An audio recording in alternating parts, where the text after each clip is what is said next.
The following is a conversation with Ben Shapiro, a conservative political commentator, host of The Ben Shapiro Show, co-founder of The Daily Wire, and author of several books, including The Authoritarian Moment, The Right Side of History, and Facts Don't Care About Your Feelings. Whatever your political leanings, I humbly ask that you try to put those aside and listen with an open mind, trying to give the most charitable interpretation of the words we say. This is true in general for this podcast, whether the guest is Ben Shapiro or Alexandria Ocasio-Cortez, Donald Trump or Barack Obama. I will talk to everyone from every side, from the far left to the far right, from presidents to prisoners, from artists to scientists, from the powerful to the powerless, because we are all human, all capable of good and evil, all with fascinating stories and ideas to explore. I seek only to understand, and in so doing, hopefully, add a bit of love to the world. And now, a quick few second mention of each sponsor. Check them out in the description. It's the best way to support this podcast. We got ExpressVPN for privacy, Policy Genius for life insurance, BetterHelp for therapy, and Insight Tracker for biological monitoring. Choose wisely, my friends. And now on to the full ad reads. As always, no ads in the middle. I tried to make this interesting, but if you skip them, please still check out the sponsors. I enjoy their stuff. Maybe you will too. This show is brought to you by a longtime beloved sponsor of mine, ExpressVPN. I've been using them for many, many, many years. It has brought joy to my heart for many reasons, some of which you can infer. Because it has opened my mind and my spirit to the internet while keeping me protected, which is what a great VPN does. And that's the one I've always used. It's the one I've always recommended. It always had the big sexy button that you just press and everything works. It's super, super easy. It works really fast. Wherever the geographical region you connect to, at least all the places I've tried, it's super fast. Works on any device, Linux included. It's kind of amazing that I haven't talked to Linus Torvald yet. Not sure why exactly. I haven't really tried, and he doesn't actually make himself super easy to reach. There's a man who focuses on his work, which of course I deeply respect. Go to expressvpn.com/LexPod for an extra 3 months free. This show is also brought to you by Policy Genius, which is a marketplace for finding and buying insurance. I do wonder, since on this podcast we talk about immortality sometimes, what happens to life insurance when you're genetically guaranteed to be immortal? I mean, because there's not going to be a 100% guarantee, obviously. There's going to be ways to destroy the genetic material where you're not going to be able to reprint your body and mind. Or at least you won't be able to reprint memories. Maybe it'll be insurance on your memories. Like you're not going to insure the life of your body and everything within it, but you're going to ensure the sort of the data, the information inside your brain. If it gets corrupted and destroyed, the people you love will get some money. That's a really interesting future idea. But unfortunately or fortunately, depends where you land on the debate. We live in a time when all of us do face mortality. And it always comes too soon and unexpected. So for that, you should have life insurance. With Policy Genius, you can find life insurance policies that start at just $17 a month for $500,000 of coverage. Head to policygenius.com or click the link in the description to get your free life insurance quotes and see how much you could save. That's policygenius.com. This episode is also brought to you by BetterHelp. Spelled H-E-L-P, help. Every time I say that, I think about Tom Hanks in the movie Castaway, which I think is not a critically acclaimed movie, but I really enjoy it. There's something about a man alone against the elements, faced with a sort of explicit manifestation of his loneliness. Most of us walk about our lives with our loneliness on the inside. Here, that loneliness is made explicit, it's real, it's made unavoidable. We can't lose ourselves in the daily busyness of life with the people around us. We have to face that loneliness when you're alone on an island. And even then, we find camaraderie with a volleyball. There you go. And write help on the sand. hoping somebody will save us. So here we are, not alone on an island, but nevertheless are deeply lonely, deeply troubled, and are looking for ways to become better versions of ourselves. For that, talk therapy is great. I recommend BetterHelp for that kind of thing. Check them out at betterhelp.com/Lex and save on your first month. This show is also brought to you by Inside Tracker, a service I use to track biological data that comes from my body and gives me wisdom about which way I should walk through life. Lifestyle changes, diet recommendations, all to improve my life. The trajectory of your life should not be defined by a blog post you read somewhere, an advice column in a magazine with a sexy guy or girl on the cover. It should come from the data that comes from your own body. That's the 21st century. There needs to be machine learning algorithms that integrate as much data as possible that comes from the body, obviously in a privacy-preserving way, and then give you recommendations based on that. It doesn't matter what works for the population. What matters is what works for you and you alone. Individualized, personalized health, life, everything. What do I do in this world? Please tell me. Please tell me, oh wise oracle. Of course, the oracle is not going to be able to tell you everything. You're going to have to figure out some of it on your own. But it's always nice to have a mentor, somebody to give you words of advice, even if you choose to ignore them. Anyway, get special savings for a limited time when you go to insidetracker.com/Lex. This is the Lex Friedman podcast. To support it, please check out our sponsors in the description. And now, dear friends, here's Ben Shapiro.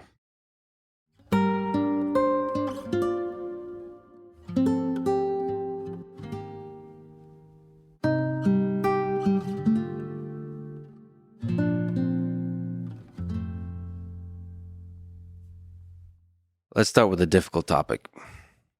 What do you think about the comments made by Ye, formerly known as Kanye West, about Jewish people?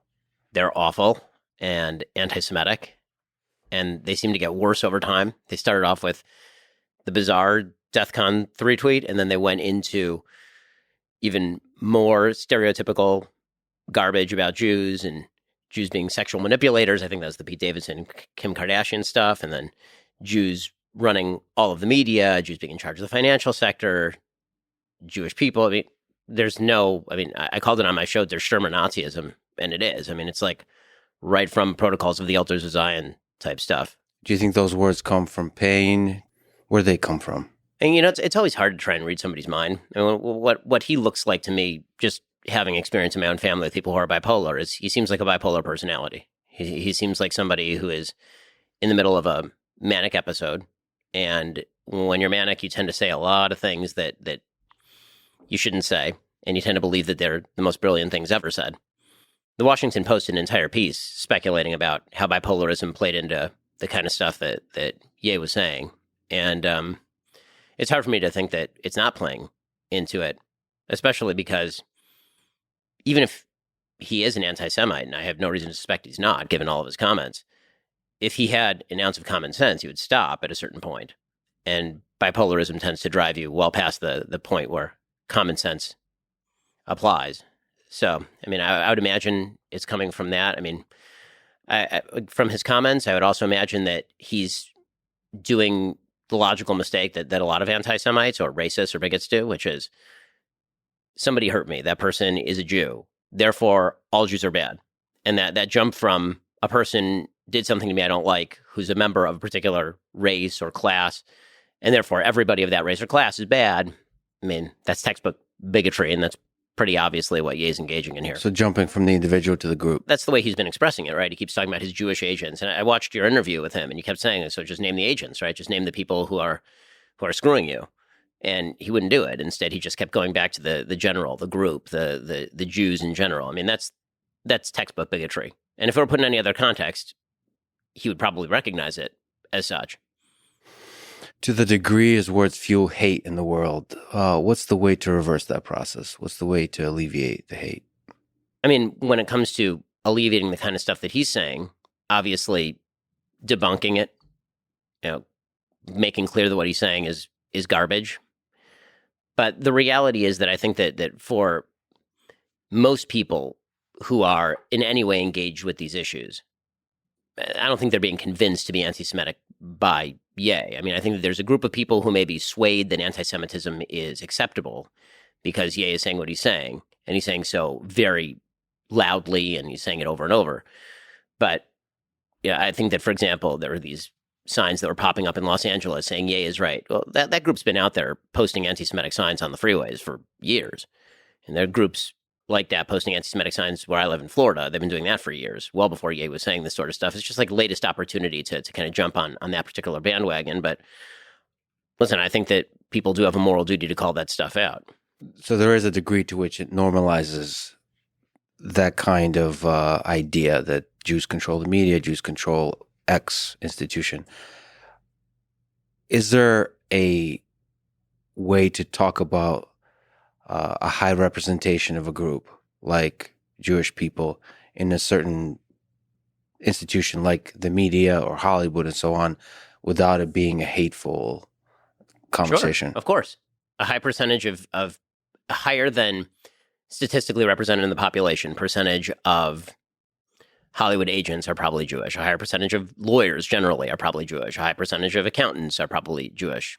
Also, a higher percentage of engineers are probably Asian. Like, the statistical truths are statistical truths. It doesn't necessarily mean anything about the nature of the people who are being talked about. There are a myriad of reasons why people might be disproportionately in one arena or another, ranging from the cultural to sometimes the genetic. I mean, there are certain areas of the world where people are better long-distance runners because of their genetic adaptations in those particular areas of the world.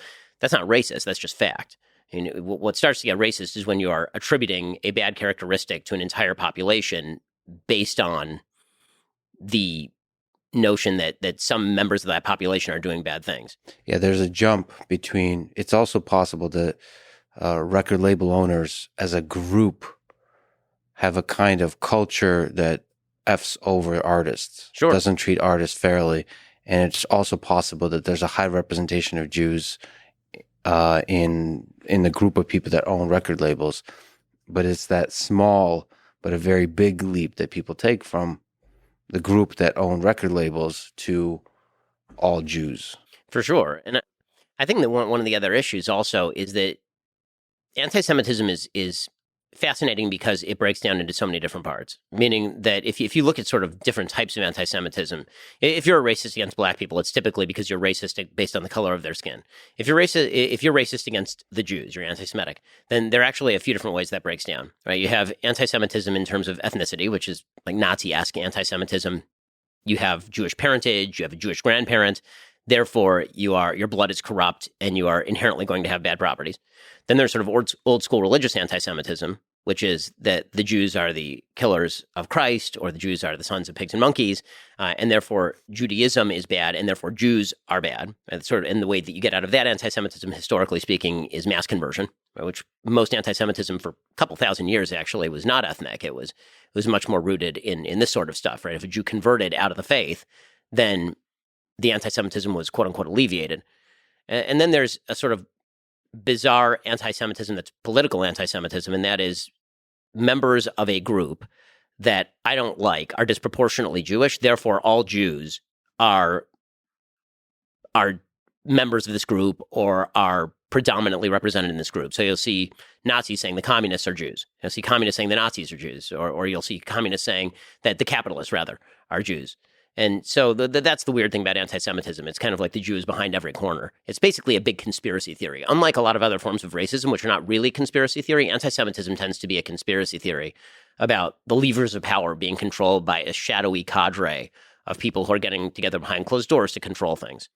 Yeah, the most absurd illustration of anti-Semitism, just like you said, is Stalin versus Hitler over Poland, that every bad guy was a Jew. Right. It was like, so every enemy, there's a lot of different enemy groups, intellectuals, political, and so on, military, and behind any movement that is considered the enemy for the Nazis and any movement that's considered the enemy for the Soviet army are the Jews. What does the fact that Hitler took power teach you about human nature? When you look back at the history of the 20th century, What do you learn from that time? I mean, there are a bunch of lessons to Hitler taking power. The first thing I think people ought to recognize about Hitler taking power is that the power had been centralized in the government before Hitler took it. So if you actually look at the history of Nazi Germany, the Weimar Republic had effectively collapsed. The power had been centralized in the chancellery and really under Hindenburg for a couple of years before that. And so it was only a matter of time until someone who was bad grabbed the power. And so the struggle between the Reds and the Browns in Nazism, in pre-Nazi Germany, led to this kind of up-spiraling of radical sentiment that allowed Hitler in through the front door, not through the back door. Right? He was elected. So you think communists could have also taken power? I mean, there's no question communists could have taken power. They were a serious force in pre-Nazi Germany. Do you think there was an underlying current that would have led to an atrocity if the communists had taken power? Wouldn't have been quite the same atrocity, but obviously the communists in Soviet Russia at exactly this time were committing the Holodomor. Yeah. Right. So there were very few good guys in terms of good parties. The moderate parties were being dragged by the radicals into alliance with them to prevent the worst case scenario from the other guy. Right. So if you look at, I'm sort of fascinated by the history of this period because it really does speak to how does a democracy break down. I mean, the 1920s Weimar Republic was a very liberal democracy. How does a liberal democracy break down into complete fascism and then into genocide? And there's a character who was very prominent in the history of that time, named Franz von Papen, who was actually the second to last chancellor of the Republic before Hitler. So he was the chancellor, and then he handed over to Schleicher, and then Schleicher ended up collapsing, and that ended up handing power over to Hitler. It was Papen who had stumped for Hitler to become chancellor. Papen was a Catholic Democrat. He didn't like Hitler. He thought that Hitler was a radical and a nut job. But he also thought that Hitler, being a buffoon as he saw it, was going to essentially be usable by the right forces in order to prevent the communists from taking power, maybe in order to restore some sort of legitimacy to the regime because he was popular, in order for Papen to retain power himself. And then immediately after Hitler taking power, Hitler basically kills all of Papen's friends. Papen, out of quote-unquote loyalty, stays on. He ends up helping the Anschluss in Austria. All this stuff is really interesting, mainly because what it speaks to is the great lie we tell ourselves is that people who are evil are not like us. They're a class apart. People who do evil things, people who support evil people, they're not like us. And that's an easy call. Everybody in history who has sinned is a person who's very different from me.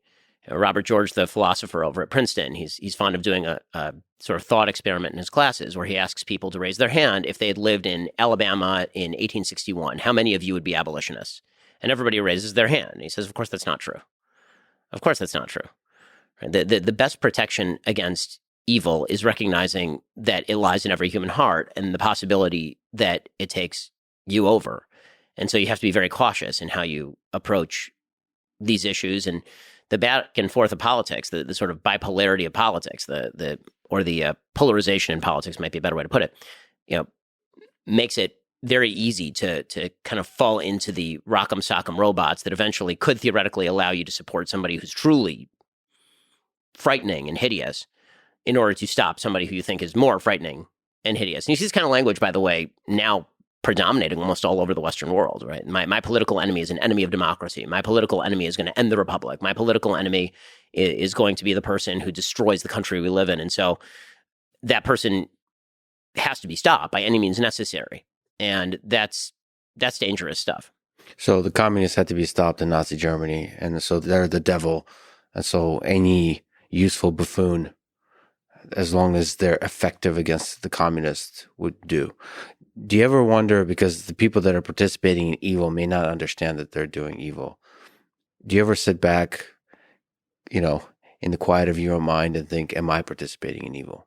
I mean, so my business partner and I, one of our favorite memes is there's a British comedy show, the name escapes me, of these two guys who are members of the SS, and they're dressed in the SS uniforms and the black uniforms with the skulls on them, and they're saying to each other, one says to the other guy, you notice like the British, the symbol is something nice, and it's like an eagle, but it's a skull and crossbones. You see the Americans, you see their blue uniforms, they're very nice and pretty. Ours are jet black.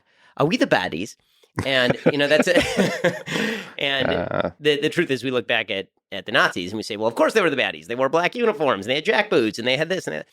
And of course, they were the bad guys, but evil rarely presents its face so clearly. So, yeah, I mean, I think that you have to constantly be thinking along those lines, and hopefully you try to avoid it. You can only do the best that a human being can do. But yeah, I mean, the answer is yes. I would say that I spend an inordinate amount of time reflecting on whether I'm doing the right thing. And I may not always do the right thing. I'm sure a lot of people think that I'm doing the wrong thing on a daily basis. But it's definitely a question that has to enter your mind as a historically aware and hopefully morally decent person. Do you think you're mentally strong enough if you realize that you're on the wrong side of history to switch sides? Very few people in history seem to be strong enough to do that. I mean, I think that the answer I hope would be yes. You never know until the time comes and you have to do it. I will say that having heterodox opinions in a wide variety of areas is something that I have done before. I'm the only person I've ever heard of in public life who actually has a list on their website of all the dumb, stupid things great. I've ever said. So where I go through and I either say, this is why I still believe this, or this is why what I said was terrible and stupid. Yeah. And I'm sure that list will get a lot longer. Yeah, look forward to new additions to that. Yeah, exactly. Yeah, it actually is a super, super long list. People should check it out. And it's quite honest and raw. What do you think about, it's interesting to ask you, given how pro-life you are, about Ye's comments about comparing the Holocaust to the 900,000 abortions in the United States a year. So I'll take this from two angles. As a pro-life person, I actually didn't find it offensive, because if you believe, as I do, that unborn and preborn lives deserve protection, then the slaughter of just under 1 million of them every year for the last almost 50 years is a historic tragedy on par with a Holocaust. From the outside perspective, I get why people would say there's a difference in how people view the preborn as to how people view, say, a 7-year-old who's being killed in the Holocaust. Like the visceral power and evil of the Nazis shoving full-grown human beings and small children into gas chambers can't be compared to a person who, even from a pro-life perspective, may not fully understand the consequences of their own decisions, or from a pro-choice perspective, fully understands the consequences, but just doesn't think that that person is a person, that's actually different. So I understand both sides of it. I wasn't offended by Ye's comments in that way, though, because if you're a pro-life human being, then you do think that what's happening is a great tragedy on scale that involves the dehumanization of an entire class of people, the preborn. So philosophically, you understand the comparison. I do. Sure. So in his comments, in the jumping from the individual to the group, I'd like to ask you, you're one of the most effective people in the world at attacking the left. And sometimes it can slip into attacking the group. Do you worry that that's the same kind of oversimplification that Ye is doing about Jewish people that you can sometimes do with the left as a group? So when I speak about the left, I'm speaking about a philosophy. I'm not really speaking about individual human beings as the leftists like group and then try to name who the members of this individual group are. I also make a distinction between the left and liberals. There are a lot of people who are liberal who disagree with me on taxes, disagree with me on foreign policy, disagree with me on a lot of things. The people who I'm talking about generally, when I talk about the left in the United States, are people who believe that alternative points of view ought to be silenced because they are damaging and harmful simply based on the disagreement. So that's one distinction. The second distinction, again, is when I talk about the right versus the left, typically I'm talking about a battle of competing philosophies. And so I'm not speaking about typically, it would be hard to, if you put a person in front of me and said, is this person of the left or of the right? Having just met them, I wouldn't be able to label them in the same way that if you met somebody in the name of Greenstein, you'd immediately got Jew. Or you met a black person, black person. And the adherence to a philosophy makes you a member of a group. If I think the philosophy is bad, that doesn't necessarily mean that you as a person are bad, but it does mean that I think your philosophy is bad. Yeah, so the grouping is based on the philosophy versus something like a race, like the color of your skin, or race is in the case of the Jewish people. So it's a different thing. You can be a little bit more nonchalant and careless in attacking a group because it's ultimately attacking a set of ideas. Well, right? I mean, it's really nonchalant in attacking the set of ideas, and I don't know that nonchalant would be the way I'd put it. I try to be exact when you don't always hit, but if I say that I oppose the communists, right, and then presumably I'm speaking of people who believe in the communist philosophy. Now, the question is whether I'm mislabeling, right? Whether I'm taking someone who's not actually a communist and then shoving them in that group of communists, right? That would be inaccurate. The dangerous thing is it expands the group, as opposed to you talking about the philosophy. You're throwing everybody who's ever said, I'm curious about communism, I'm curious about socialism. There's like a gradient. It's like to throw something at you. I think Joe Biden said MAGA Republicans, right? Right. I think that's a very careless statement, because the thing you jump to immediately is like all Everyone Republicans who voted for Trump. for Trump. Right. Versus, I think in the charitable interpretation, that means a set of ideas. Right? Yeah, my actually problem with the MAGA Republicans line from Biden is that he went on in the speech that he made in front of Independence Hall to actually try and define what it meant to be a MAGA Republican who was a threat to the Republic, was the kind of language that he was using. And later on in the speech, he actually suggested, well, there are moderate Republicans, and the moderate Republicans are people who agree with me on like the Inflation Reduction Act. It's like, well, that can't be the dividing line between a MAGA Republican and a moderate Republican, somebody who agrees with you. You got to name me like a Republican who disagrees with you fairly strenuously, but is not in this group of threats to the Republic. You make that distinction, and we can have a fair discussion about whether the idea of election denial, for example, makes somebody, a threat to institutions. That's a conversation that we can have, and then we'll have to discuss how much power they have, what the actual perspective is, delve into it. But I think that he was being overbroad and sort of labeling all of his political enemies under one rubric. Now, again, in politics, this stuff sort of happens all the time. I'm not going to plead clean hands here, because I'm sure that I've been inexact. But what would be good in that particular situation is for somebody to sort of read me back the quote, and I'll let you know where I've been inaccurate. I'll try to do that. And also, you don't shy away from humor and occasional trolling and mockery and all that kind of stuff for the fun, for the chaos, all that kind of stuff. I mean, I try not to do trollery for trollery's sake, but if the show's not entertaining and not fun, people aren't going to listen. Right. And so, if you can't have fun with politics, the truth about politics is we all take it very seriously because it has some serious ramifications. Politics is Veep; it is not House of Cards. The general rule of politics is that everyone is a moron unless proven otherwise. That virtually everything is done out of stupidity rather than malice. And that if you actually watch politics as a comedy, you'll have a lot more fun. And so the difficulty for me is I take politics seriously, but also I have the ability to sort of flip the switch and suddenly it all becomes incredibly funny. Because it really is. Like, if you just watch it from a pure entertainment perspective and you put aside the fact that it affects hundreds of millions of people, then watching,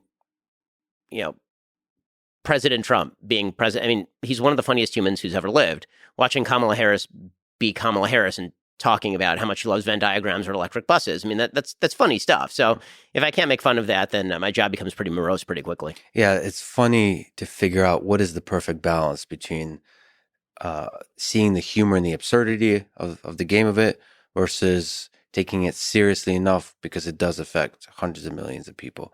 It's a weird balance to strike. It's like I am afraid with the internet that everything becomes a joke. I totally agree with this. I will say this. I try to make less jokes about the ideas and more jokes about the people in the same way that I make jokes about myself. I'm pretty self-effacing in terms of my humor. I would say at least half the jokes on my show are about me. Right? When I'm reading ads for Tommy John and they're talking about their no wedgie guarantee, I'll say things like, that would help me in high school because it would have. I mean, just factually speaking.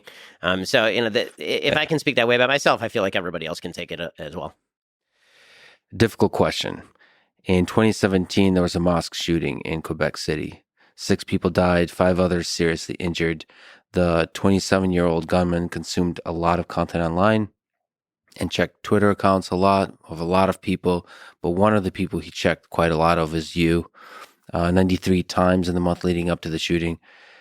If you could talk to that young man, what would you tell him? And maybe other young men listening to this that have hate in their heart in that same way. What would you tell him? You're getting it wrong. If anything that I or anyone else in mainstream politics says drives you to violence, you're getting it wrong. You're getting it wrong. Now, again, when it comes to stuff like this, I have a hard and fast rule that I've applied evenly across the spectrum, and that is I never blame people's politics for other people committing acts of violence unless they're actively advocating violence. So when a fan of Bernie Sanders shoots up a congressional baseball game, that is not Bernie Sanders' fault. I may not like his rhetoric. I may disagree with him on everything. Bernie Sanders did not tell somebody to go shoot up a congressional baseball game. When a nutcase in San Francisco goes and hits Paul Pelosi with a hammer, I'm not going to blame Kevin McCarthy, the House Speaker, for that. When somebody threatens Brett Kavanaugh, I'm not going to I'm not going to suggest that was Joe Biden's fault, because it's not Joe Biden's fault. I mean, we can play this game all day long, and I find that the people who are most intensely focused on playing this game are people who tend to oppose the politics of the person, as opposed to actually believing sincerely that this has driven somebody into the arms of the god of violence. But, I have 4.7 million Twitter followers. I have 8 million Facebook followers. I have 5 million YouTube followers. I would imagine that some of them are people who are violent. I would imagine that some of them are people who do evil things or want to do evil things. And I wish that there were a wand that we could wave that would prevent those people from deliberately or mistakenly misinterpreting things as a call to violence. It's just a negative byproduct of the fact that you can reach a lot of people. And so, if somebody could point me to the comment that I suppose, quote unquote, drove somebody to go and literally murder human beings, then I would appreciate it. So I could talk about the comment, but I don't, mainly because I just think that if we remove agency from individuals, and if we blame broad scale political rhetoric for every act of violence, we're not going to, the people who are going to pay the price are actually the general population, because free speech will go away. If the idea is that things that we say could drive somebody who is unbalanced to go do something evil, the necessary byproduct is hate, is that speech is a form of hate. Hate is a form of violence. Speech is a form of violence. Speech needs to be curbed. And that to me is deeply disturbing. So definitely that 27-year-old man is the only one responsible for the evil he did. But what if he and others like him are not nutcases? What if they're people with pain, with anger in their heart? What would you say to them? You are exceptionally influential, and other people like you that speak passionately about ideas. What do you think is your opportunity to alleviate the hate in their heart? If we're speaking about people who aren't mentally ill and people who are just misguided, I'd say to him the thing that I said to every other young man in the country: you need to find meaning and purpose in forming connections that actually matter, in a belief system that actually promotes general prosperity and promotes helping other people. And this is why, the message that I most commonly say to young men is it's time for you to grow up, mature, get a job, get married, have a family, take care of the people around you, become a useful part of your community. I've never at any point in my entire career suggested violence as a resort to political issues. I mean, the whole point of having a political conversation is that it's a conversation. If I didn't think that it were worth trying to convince people of my point of view, I wouldn't do what I do for a living. So violence doesn't solve anything. No, it doesn't. As if this wasn't already a difficult conversation. Let me ask about Ilhan Omar. You've called out her criticism of Israel policies as anti-Semitic. Is there a difference between criticizing a race of people, like the Jews, and criticizing the policies of a nation like Israel? Of course. I criticize the policies of Israel on a fairly regular basis. I would assume from a different angle than Ilhan Omar does. But yeah, I mean, I criticize the policies of a wide variety of states. And to take an example, I mean, I've criticized Israel's policy in giving control of the Temple Mount to the Islamic Waqf, which effectively prevents anybody except for Muslims from praying up there. I've also criticized the Israeli government for their COVID crackdown. I mean, you can criticize the policies of any government, but that's not what Ilhan Omar does. Ilhan Omar doesn't actually believe that there should be a state of Israel. She believes that Zionism is racism, and that the existence of a Jewish state in Israel is, in and of itself, the great sin. That is a statement she would make about no other people in no other land. She would not say that the French don't deserve a state for the French. She wouldn't say that Somalis wouldn't deserve a state in Somalia. She wouldn't say that Germans don't deserve a state in Germany. She wouldn't say for the 50-plus Islamic states that exist across the world that they don't deserve states of their own. It is only the Jewish state that has fallen under her significant scrutiny. And she also promulgates lies about one specific state in the form of suggesting, for example, that Israel is an apartheid state, which it is most eminently not, considering that the last unity government in Israel included an Arab party, that there are Arabs who sit on the Israeli Supreme Court, and all the rest. And then beyond that, obviously, she's engaged in some of the same sort of anti-Semitic tropes that you heard from Ye, right? The stuff about it's all about the Benjamins, that American support for Israel is all about the Benjamins. And she's had to be chided by members of her own party about this sort of stuff before. Can you empathize with the plight of Palestinian people? Absolutely. I mean, some of the uglier things that I've ever said in my career are things that I said very early on when I was 17, 18, 19. I started writing a syndicated column when I was 17. I'm now 38. So virtually all the dumb things, I don't say virtually all, many of the dumb things, the plurality of the dumb things that I've said came from the ages of, I would say, 17 to maybe 23. Yeah. And they are rooted, again, in sloppy thinking. I feel terrible for people who have lived under the thumb and currently live under the thumb of Hamas, which is an actual terrorist group, or the Palestinian Authority, which is a corrupt oligarchy that steals money from its people and leaves them in misery, or Islamic Jihad, which is an actual terrorist group. And the basic rule for the region, in my view, is if these groups were willing to make peace with Israel, they would have a state literally tomorrow. And if they are not, then there will be no peace. And it really is that simple. If Israel... The formula that's typically used has become a bit of a bumper sticker, but it happens to be factually correct. If the Palestinians put down their guns tomorrow, there would be a state. If the Israelis put down their guns, there would be no Israel. You get attacked a lot on the internet. Oh, yeah. I got to ask you about your own psychology. How do you not let that break you mentally? And how do you avoid letting that lead to a resentment of the groups that attack you? I mean, there are a few sort of practical things that I've done. So, for example, I would say that 4 years ago, Twitter was all-consuming. Twitter is an ego machine, especially the notifications button, right? The notifications button is just people talking about you all the time. And the normal human tendency is, wow, people talking about me. I got to see what they're saying about me, which is a recipe for insanity. So my wife actually said, Twitter is making your life miserable. You need to take it off your phone. So Twitter is not on my phone. If I want to log on to Twitter, I have to go onto my computer and I have to make the conscious decision to go onto Twitter and then take a look at what's going on. I could just imagine you like there's a computer in the basement. You descend into the check Twitter. That's pretty much in it. the darkness. If you look at when I actually tweet, it's generally like in the run up to recording my show or when I'm prepping for my show later in the afternoon, for example. That doesn't affect you negatively mentally, like put you in a bad mental space? Not particularly if it's restricted to sort of what's being watched. Now, I will say that I think the most important thing is you have to surround yourself with a group of people who you trust enough to make serious critiques of you when you're doing something wrong, but also you know that they have your best interests at heart. Because the internet is filled with people who don't have your best interests at heart and who hate your guts. And so you can't really take those critiques seriously or it does wreck you. And the world is also filled with sycophants, right? Then the more successful you become, there are a lot of people who will tell you you're always doing the right thing. I'm very lucky. I got married when I was 24 and my wife was 20. So she's known me long before I was famous or wealthy or anything. And so she's a good sounding board. I have a family that's willing to call me out on my bullshit, as you talked to Ye about. I have friends who are able to do that. I try to have open lines of communications with people who I believe have my best interest at heart. But one of the sort of conditions of being friends is that when you see me do something wrong, I'd like for you to let me know that so I can correct it. I don't want to leave bad impressions out there. The sad thing about the internet, just looking at the critiques you get, I see very few critiques from people that actually want you to succeed and want you to grow. I mean, they're very, they're not sophisticated. They're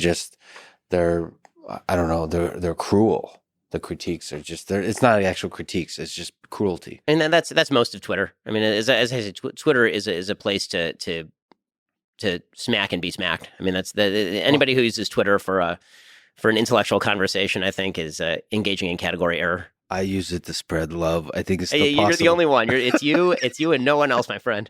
All right. Well, on that topic, what do you think about Elon buying Twitter? What do you like? What are you hopeful on that front? What would you like to see Twitter improve? So I'm very hopeful about Elon buying Twitter. I mean, I think that Elon is significantly more transparent than what has taken place up till now. He seems committed to the idea that he's going to broaden the Overton window to allow for conversations that simply were banned before, everything ranging from efficacy of masks with regard to COVID to whether men can become women and all the rest. A lot of things that would get you banned on Twitter before without any sort of real explanation.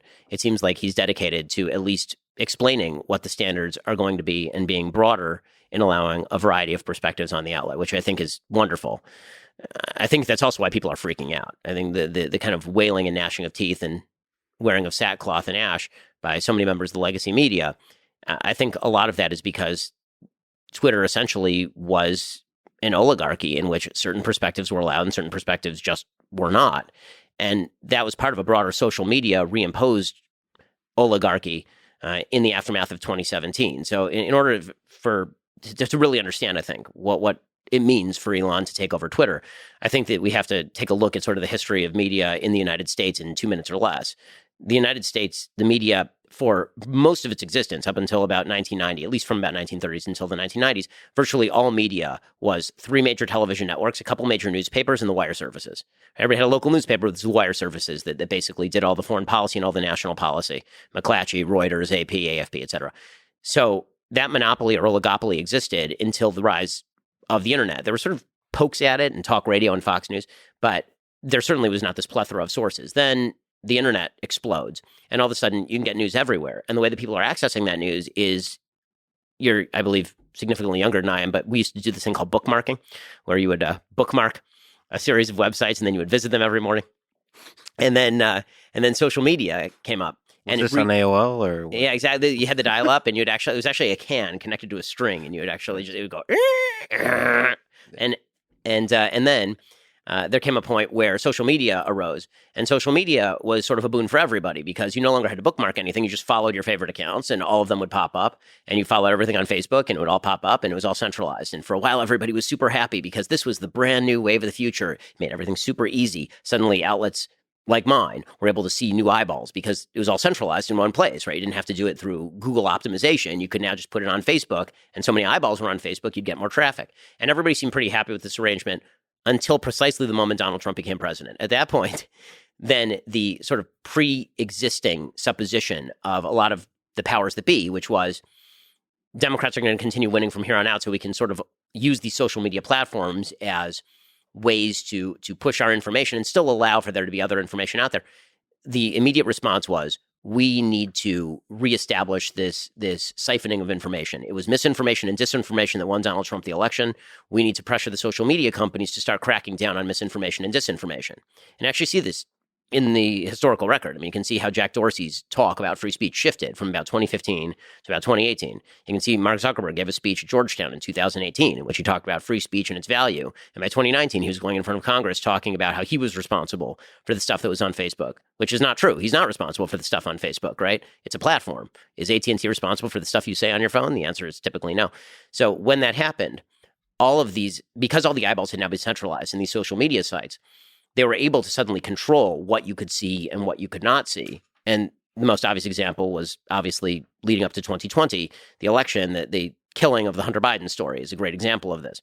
And so Elon coming in and taking over one of the social media services and saying, I'm not playing by your rules, right? There's not going to be this sort of group of people in the halls of power who are going to decide what we can see and hear. Instead, I'm going to let 1,000 flowers bloom. There'll be limits, but it's going to be on a more case-by-case basis. We're going to allow perspectives that are mainstream, but maybe not mainstream in the halls of academia or in the halls of media. Let those be said. I think it's a really good thing.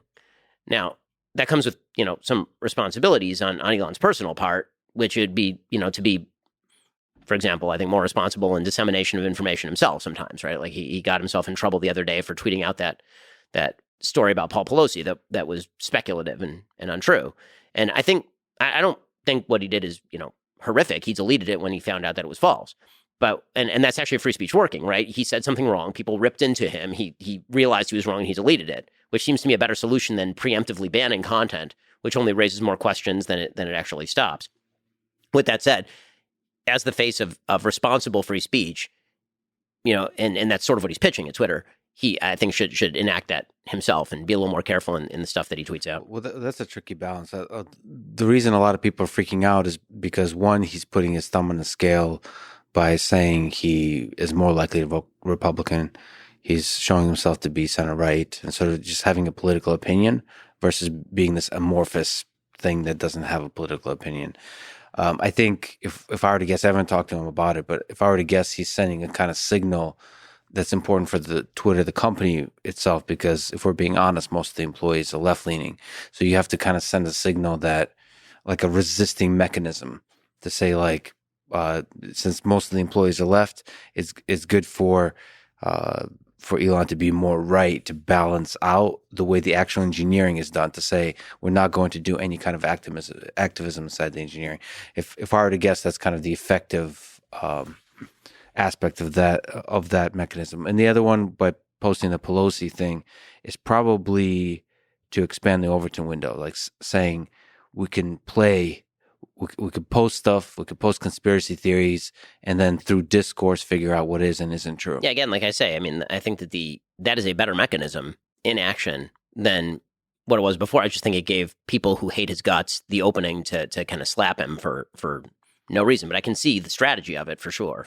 And I think that the general idea that he's, kind of pushing right where the company had pushed left before, I think that there is actually unilateral polarization right now in politics, at least with regard to social media, in which one side basically says the solution to disinformation is to shut down free speech from the other side. And the other side is basically, like people like me are saying, the solution to disinformation is to let 1,000, like I'd rather have people on the left also being able to put out stuff that I disagree with than for there to be anybody who's sort of in charge of these social media platforms and using them as editorial sites. I mean, they're plenty. I'm not criticizing MSNBC for not putting on right-wing opinions. I mean, that's fine. I run a conservative site. We're not going to put up left-wing opinions on a wide variety of issues because we are a conservative site. But if you pitch yourself as a platform, that's a different thing. If you pitch yourself as the town square, as Elon likes to call it, then I think Elon has a better idea of that than many of the former employees did, especially now that we have that report from The Intercept suggesting that there were people from Twitter working with DHS to monitor quote-unquote disinformation and being rather vague about what disinformation meant. Yeah, I don't think activism has a place in what is fundamentally an engineering company that's building a platform. Like the people inside the company should not be putting a thumb on the scale of what is and isn't allowed. You should create a mechanism for the people to decide what is and isn't allowed. Do you think Trump should have been removed from Twitter? Should his account be restored? His account should be restored. And this is coming from somebody who really dislikes an enormous number of Donald Trump's tweets. Again, he's a very important political personage. Even if he weren't, I don't think that he should be banned from Twitter or Facebook in coordinated fashion. By the way, I hold that opinion about people who I think are far worse than Donald Trump. Right? Everyone knows I'm not an Alex Jones guy. I don't like Alex Jones. I think Alex Jones pervades. You think Alex should be back on Twitter? I do, actually, because I think that there are plenty of people who are willing to say that what he's saying is wrong. And I'm not a big fan of this idea that because people I disagree with, and people who have personally targeted me, by the way, I mean, Alex Jones has said some things about me personally that I'm not real fond of. But you guys not? Well, we're not besties. No, it turns out, yeah. All I've said is I don't really enjoy his show. He said some other stuff about the Antichrist and such, but that's a bit of a different thing, I suppose. Even so, yeah. I'm just not a big fan of this idea. Like, I've defended people who have really gone after me on a personal level, have targeted me. That the town square is online. Banning people from the town square is unpersoning them. Unless you violated a criminal statute, you should not be unpersoned in American society, as a general rule. That doesn't mean that companies that are not platforms don't have the ability to respond to you. I think Adidas is right to terminate its contract with Kanye, for example, or with Ye.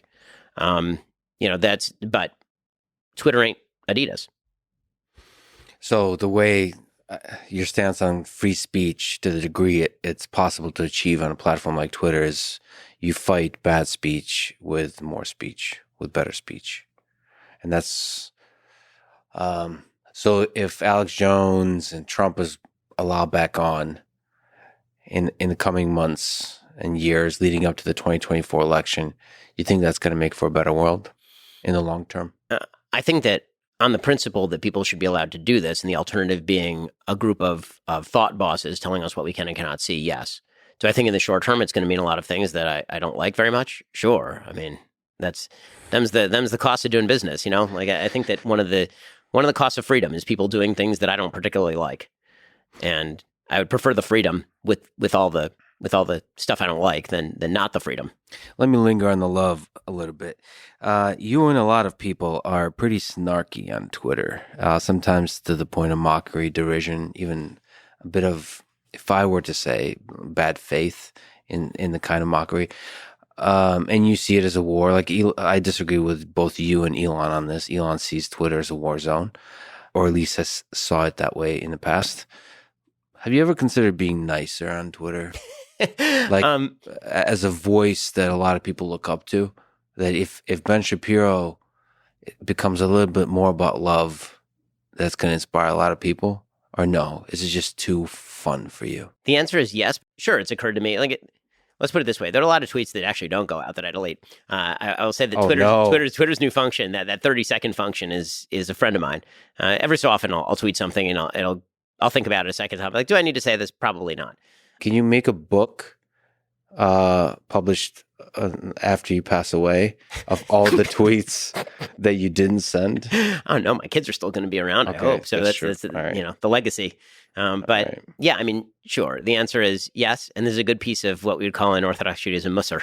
This is like he's giving you a musar schmooze right now. This is like the kind of be a better person stuff. I agree with you. And yeah, I will say that Twitter is sometimes too much fun. I try to be at least, if not even-handed, then equal opportunity in my derision. I remember that during the 2016 primaries, I used to post rather snarky tweets about virtually all of the candidates, Republican and Democrat. And every so often, I'll still do some of that. I do think, actually, the amount of snark on my Twitter feed has gone down fairly significantly. I think if you go back a couple of years, it was probably a little more snarky. Today, I'm trying to use it a little bit more in terms of strategy to get out information. Now, that doesn't mean I'm not going to make jokes about, for example, Joe Biden. I will make jokes about Joe Biden.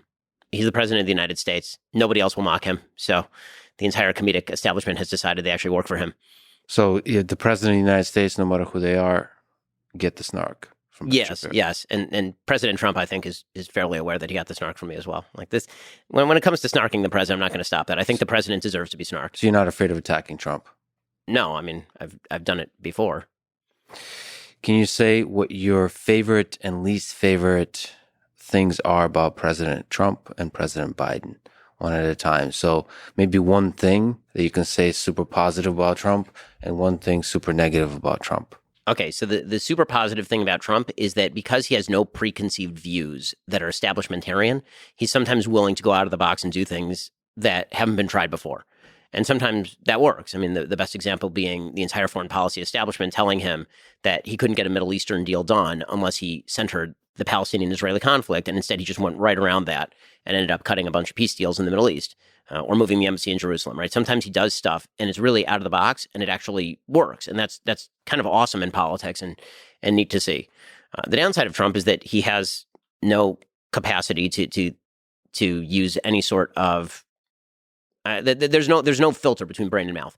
Well, whatever happens in his brain is the thing that comes out of his mouth. I know a lot of people find that charming and wonderful, and from time to, and it is very funny. But I don't think that it is a particularly excellent personal quality in a person who has as much responsibility as President Trump has. I think he says a lot of damaging and bad things on Twitter. I think that he seems consumed in some ways by his own grievances, which is why you've seen him focusing in on election 2020 so much. And I think that is very negative about President Trump. So I'm very grateful to President Trump as a conservative for many of the things that he did. I think that a lot of his personality issues are pretty severe. What about Joe Biden? So I think that the thing that I like most about Joe Biden, yes. I will say that Biden, two things. One, Biden seems to be a very good father by all available evidence, right? There are a lot of people who are put out kind of tape of him talking to Hunter and Hunter's having trouble with drugs or whatever. And I keep listening to that tape and thinking, he seems like a really good dad. Like the stuff that he's saying to his son is stuff that, God forbid, if that were happening with my kid, I'd be saying to my kid. Mm-hmm. And so, you can't help but feel for the guy. He's had an incredibly difficult go of it with his first wife and the death of members of his family, and then Bo dying. I mean, like that kind of stuff obviously is deeply sympathetic, and his he seems like a deeply sympathetic father. As far as his politics, he seems like a slap on the back, kind of guy, and I don't mind that. I think that's nice so far as it goes. It's sort of an old school politics where things are done with handshake and personal relationships. The thing that I don't like about him is I think sometimes that's really not genuine. I think that sometimes, I think that's his personal tendency, but I think sometimes he allows the prevailing winds of his party to carry him to incredibly radical places, and then he just doubles down on the radicalism in some pretty disingenuous ways. And there I would cite the Independence Day speech or the Independence Hall speech, which I thought was truly one of the worst speeches I've seen a president give. So you don't think he's trying to be a unifier in general? Not at all. I mean, that's what he was elected to do. He was elected to do two things: not be alive and be a unifier. Those were the two things. And when I say not be alive, I don't mean like physically dead. This is where the snark comes in. But what I do mean is that he was elected to not be particularly activist. Basically, the mandate was don't be Trump. Be sane. Don't be Trump. Calm everything down. And instead he got in and he's like, what if we spend $7 trillion? What if we pull out of Afghanistan without any sort of plan? What if I start labeling all of my political enemies of the Republic? What if I start bringing Dylan Mulvaney to the White House and talking about how it is a moral sin to prevent the genital mutilation of minors? I mean, like this kind of stuff is very radical stuff. And this is not a president who has pursued a unifying agenda, which is why his approval rating sank from 60% when he entered office to low 40s or high 30s today. Unlike President Trump, who never had a high approval rating, right? Trump came into office and he had like a 45% approval rating. And when he left office, he had about a 43% approval rating. It bounced around between 45 and 37 pretty much his entire presidency. Biden went from being a very popular guy coming in to a very unpopular guy right now. And if you're Joe Biden, you should be looking in the mirror and wondering exactly why. Do you think that pulling out from Afghanistan could be flipped as a pro for Biden in terms of he actually did it? I think it's going to be almost impossible. I think the American people are incredibly inconsistent about their own views on foreign policy. In other words, we like to be isolationist until it comes time for us to be defeated and humiliated. When that happens, we tend not to like it very much. You mentioned Biden being a good father. Can you make the case for and against the Hunter Biden laptop story, for it being a big deal and against it being a big deal? Sure. So the case for it being a big deal is basically twofold. One is that it is clearly relevant if the president's son is running around to foreign countries picking up bags of cash because his last name is Biden while his father is vice president of the United States. And it raises questions as to influence peddling for either the vice president or the former vice president using political connections. Did he make any money? Who was the big guy, right? All these open questions that obviously implicates, the questions to be asked. And then the secondary reason that the story is big is actually because of the reaction to the story. The banning of the story is in and of itself a major story. If there's any story that implicates a presidential candidate in the last month of an election and there is a media blackout, including a social media blackout, that obviously raises some very serious questions about informational flow and dissemination in the United States. So no matter how big of a deal the story is, it is a big deal that there's a censorship of any relevant story. When there's a coordinated, collusive blackout, that's a serious and major problem. So those are the two reasons why it would be a big story. The two reasons, a reason why it would not be a big story, perhaps, is if it turns out, and we don't really know this yet, but let's say that Hunter Biden was basically off on his own, doing what he was doing, being a derelict or a drug addict or acting badly, and his dad had nothing to do with it, and Joe was telling the truth, and he really knew. But the problem is we never actually got those questions answered. So if it had turned out to be nothing of a story, the nice thing about stories that turn out to be nothing is that after they turn out to be nothing, they're nothing. The biggest problem with this story is that it wasn't allowed to take the normal life cycle of a story, which is original story breaks, follow-on questions are asked, follow-on questions are answered. Story is either now a big story or into nothing. When the life cycle of a story is cut off right at the very beginning, right when it's born, then that allows you to speculate in any direction you want. You can speculate; it means nothing. It's nonsense. It's Russian. It's a Russian laptop. It's disinformation. Or on the other hand, this means that Joe Biden was personally calling Hunter and telling him to pick up a sack of cash over in Beijing, and then he became president and he's influence peddling. So this is why it's important to allow these stories to go forward. So this is why actually the bigger story for the moment is not the laptop. It's the reaction to the laptop because it cut off that life cycle of the story. And then, at some point, I would assume that there will be some follow-on questions that are actually answered. I mean, the House is pledging, if it goes Republican, to investigate all of this. Again, I wouldn't be supremely surprised if it turns out that there was no direct involvement of Joe in this sort of stuff, because it turns out, as I said before, that all of politics is Veep. Mm-hmm. And this is always the story with half the scandals that you see, is that everybody assumes that there's some sort of deep and abiding, clever plan that some politician is implementing it. And then you look at it and it turns out, no, it's just something dumb, right? This is sort of perfect example of this, President Trump with the classified documents in Mar-a-Lago. So people on the left, it's probably nuclear codes. Probably he's taking secret documents and selling them to the Russians or the Chinese. And the real most obvious explanation is Trump looked at the papers and he said, I like these papers. And then he just decided to keep them. Right. And then people came to him and said, Mr. President, you're not allowed to keep those papers. He said, who are those people? I don't care about what they have to say. I'm putting them in the other room in a box. Which is that it is highly likely that is what happened. And it's very disappointing to people, I think, when they realize it. the human brain, I mean, you know this better than I do, but the human brain is built to find patterns, right? It's what we like to do. We like to find plans and patterns because this is how we survived in the wild, is you found a plan, you found a pattern, you cracked the code of the universe. When it comes to politics, the conspiracy theories that we see so often, it's largely because we're seeing inexplicable events, unless you just assume everyone's a moron. If you assume that there's a lot of stupidity going on, everything becomes quickly explicable. If you assume that there must be some rationale behind it, you have to come up with increasingly convoluted conspiracy theories to explain just why people are acting the way that they're acting. And I find that, I won't say 100% of the time, but 94% of the time, the conspiracy theory turns out just to be people being dumb, and then other people reacting in dumb ways to the original people being dumb. But it's also, to me, in that same way, very possible, very likely that the Hunter Biden getting money in Ukraine, I guess, for consulting and all that kind of stuff is a nothing burger. He's qualified. He's getting money as he should. There's a lot of influence peddling in general that's not corrupt. I think the most obvious explanation there probably is that he was fake influence peddling, meaning he went to Ukraine and he's like, guess what? My dad's Joe. And they're like, well, you don't have any qualifications in oil and natural gas, and you don't really have a great resume, but your dad is Joe. And then that was kind of the end of it. They gave him a bag of cash, hoping he would do something. He never did anything. I think you're making it sound worse than it is. I think that in general, consulting is done in that way. Your name, it's not like you're. I agree with you. You're not. It's not like he is some rare case, and this is an illustration of corruption. If you can criticize consulting, which I would, that's fair. Which they're basically not providing. You look at a resume and who's who. Like if you went to Harvard, I can criticize the same thing. If you have Harvard on your resume, you're more likely to be hired as a consultant. Maybe there's a network there of people that you know, and you hire them in that same way. If your last name is Biden, there's a lot of last names that sound pretty good at it, right? No, for sure. And for so, sure. and it's not like Biden admitted that much, by the way, right? In an open interview, he was like, "If your last name weren't Biden when you got that job," and he's like, "Probably not." And, but you're that's right. an honest.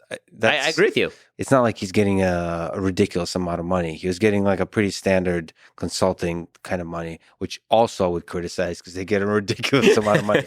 But I sort of, even to push back on the life cycle or to steelman the side that was concerned about the Hunter Biden laptop story. I don't know if there is a natural life cycle of a story, because there's something about the virality of the internet that we can't predict, that a story can just take hold, and the conspiracy around it builds, especially around politics, where the interpretation, some popular, sexy interpretation of a story that might not be connected to reality at all, will become viral. And that, from Facebook's perspective, is probably what they're worried about, is a organized misinformation campaign that makes up a sexy story or sexy interpretation of the vague story that we have, and that has an influence on the populace. I mean, I think that's true, but I think the question becomes, who's the great adjudicator there, right? Who adjudicates when the story ought to be allowed to go through even a bad life cycle, or allowed to go viral, as opposed to not? Now, it's one thing if you want to say, okay, we can spot the Russian accounts that are actually promoting this stuff. They belong to the Russian government. Got to shut that down. I think everybody agrees. This is actually one of the slides that's happened linguistically that I really object to, is the slide between disinformation and misinformation. You notice there was this evolution. In 2017, there was a lot of talk about disinformation. It was Russian disinformation. The Russians were putting out deliberately false information in order to skew election results, was the accusation. And then people started using disinformation or misinformation. And misinformation is either mistaken information or information that is, quote unquote, out of context. That becomes very subjective very quickly as to what out of context means. And it doesn't necessarily have to be from a foreign source. It can be from a domestic source, right? It could be somebody misinterpreting something here. It could be somebody interpreting something correctly, but PolitiFact thinks that it's out of context. And that sort of stuff gets very murky very quickly. And so I'm deeply uncomfortable with the idea that Facebook, I mean, Zuckerberg was on with Rogan and talking about how, you know, the FBI had basically said, look out for Russian interference in the election. And then all of these people were out there saying that the laptop was Russian disinformation. So he basically shut it down. You know, that sort of stuff is frightening, especially because it wasn't Russian disinformation. I mean, the laptop was real. And so the fact that you have people who seem to, let's put it this way, it seems as though, maybe this is wrong, it seems as though when a story gets killed preemptively like this, it is almost universally a story that negatively affects one side of the political aisle. I can't remember the last time there was a story on the right that was disinformation or misinformation, where social media stepped in and they went, we cannot have this. This cannot be distributed. We're going to all collude that this information is not distributed. Maybe in response to the story being proved false, it gets taken down. But what made the Hunter Biden thing so amazing is that it wasn't really even a response to anything. It was like the story got posted. There were no actual doubts expressed as to the verified falsity of the story. It was just supposition that it had to be false, and everybody jumped in. So I think that confirmed a lot of the conspiracy theories people had about social media and how it works. Yeah, so if the reason you want to slow down the viral spread of a thing is at all grounded in partisanship, that's a problem. Like, you should be very honest with yourself and ask yourself that question. Is it because I'm on the left or on the right that I want to slow this down? Versus, is it hate? Bipartisan hate speech. Right. So but it's really tricky. But I like you, I'm very uncomfortable in general with any kind of slowing down, with any kind of censorship. But if there's something like a conspiracy theory that spreads hate, that becomes viral, I still lean to let that conspiracy theory spread, because the alternative is dangerous, more dangerous. It's sort of like the ring of power, right? Like, everybody wants the ring, because with the ring you can stop the bad guys from going forward. But it turns out that the ring gives you enormous power, and that power can be used in the wrong ways too. You had the Daily Wire, which I'm a member of. I appreciate that. Thank you. I recommend everybody sign up to it. It should be part of your regular diet, whether you're on the left and the right, the far left or the far right. Everybody should be part of your regular diet. Okay, that said, do you worry about the audience capture aspect of it? Because it is a platform for conservatives, and you have a powerful voice on there. It might be difficult for you to go against the talking points or against the stream of ideas that is usually connected to conservative thought. Do you worry about that? Well, I mean, the audience would obviously be upset with me, and would have a right to be upset with me if I suddenly flipped all of my positions on a dime. I have enough faith in my audience that I can say things that I think are true and that may disagree with the audience, on a fairly regular basis, I would say. But they understand that on the deeper principle, we're on the same side of the aisle. At least I hope that much from the audience. It's also why we provide a number of different views on the platforms, many of which I disagree with, but are sort of within the generalized range of conservative thought. And it's something I do have to think about every day, though. Yeah, I mean, you have to think about, like, am I saying this because I'm afraid of taking off my audience, or am I saying this because I actually believe this? And that's a delicate dance a little bit. You have to be sort of honest with yourself. Yeah, somebody like Sam Harris is pretty good at this, at fighting, at saying the most outrageous thing that he knows. He almost leans into it. He knows will piss off a lot of his audience. Sometimes you almost have to test the system. It's like, if you feel, you almost exaggerate your feelings just to make sure to send a signal to the audience that you're not captured by them.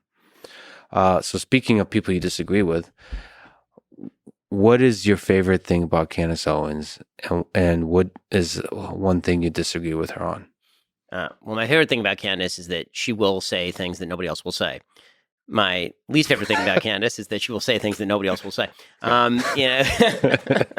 mean, listen, she says things that are audacious and I think need to be said sometimes. Sometimes I think that she is morally wrong. Right? I think the way she responded to Kanye, I've said this clearly, was dead wrong and morally wrong. What was her response? Her original response was that she proffered confusion of what Ye was actually talking about.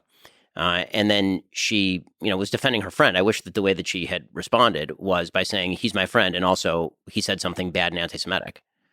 I wish that she had said that. Right, so Right away. Yeah. I think you can also, this is the interesting human thing. You can be friends with people that you disagree with, and you can be friends with people that actually say hateful stuff. And one of the ways to help alleviate hate is being friends with people that say hateful things. Yeah, and then calling them out on a personal level when they do say wrong or hateful things. Yeah, from a place of love and respect, and privately. Privately is also a big thing, right? I mean, like the public demand for denunciation from friends to friends is difficult, and I certainly have compassion for Candace, given the fact that she's so close with Ye. Yeah, it breaks my heart sometimes, the public fights between friends and broken friendships. I've seen quite a few friendships publicly break over COVID. COVID made people behave their worst in many cases, which, breaks my heart a little bit. because like the human connection is a prerequisite for effective debate and discussion and battles over ideas. Has there been any argument from the opposite political aisle that has made you change your mind about something? If you look back. So I will say that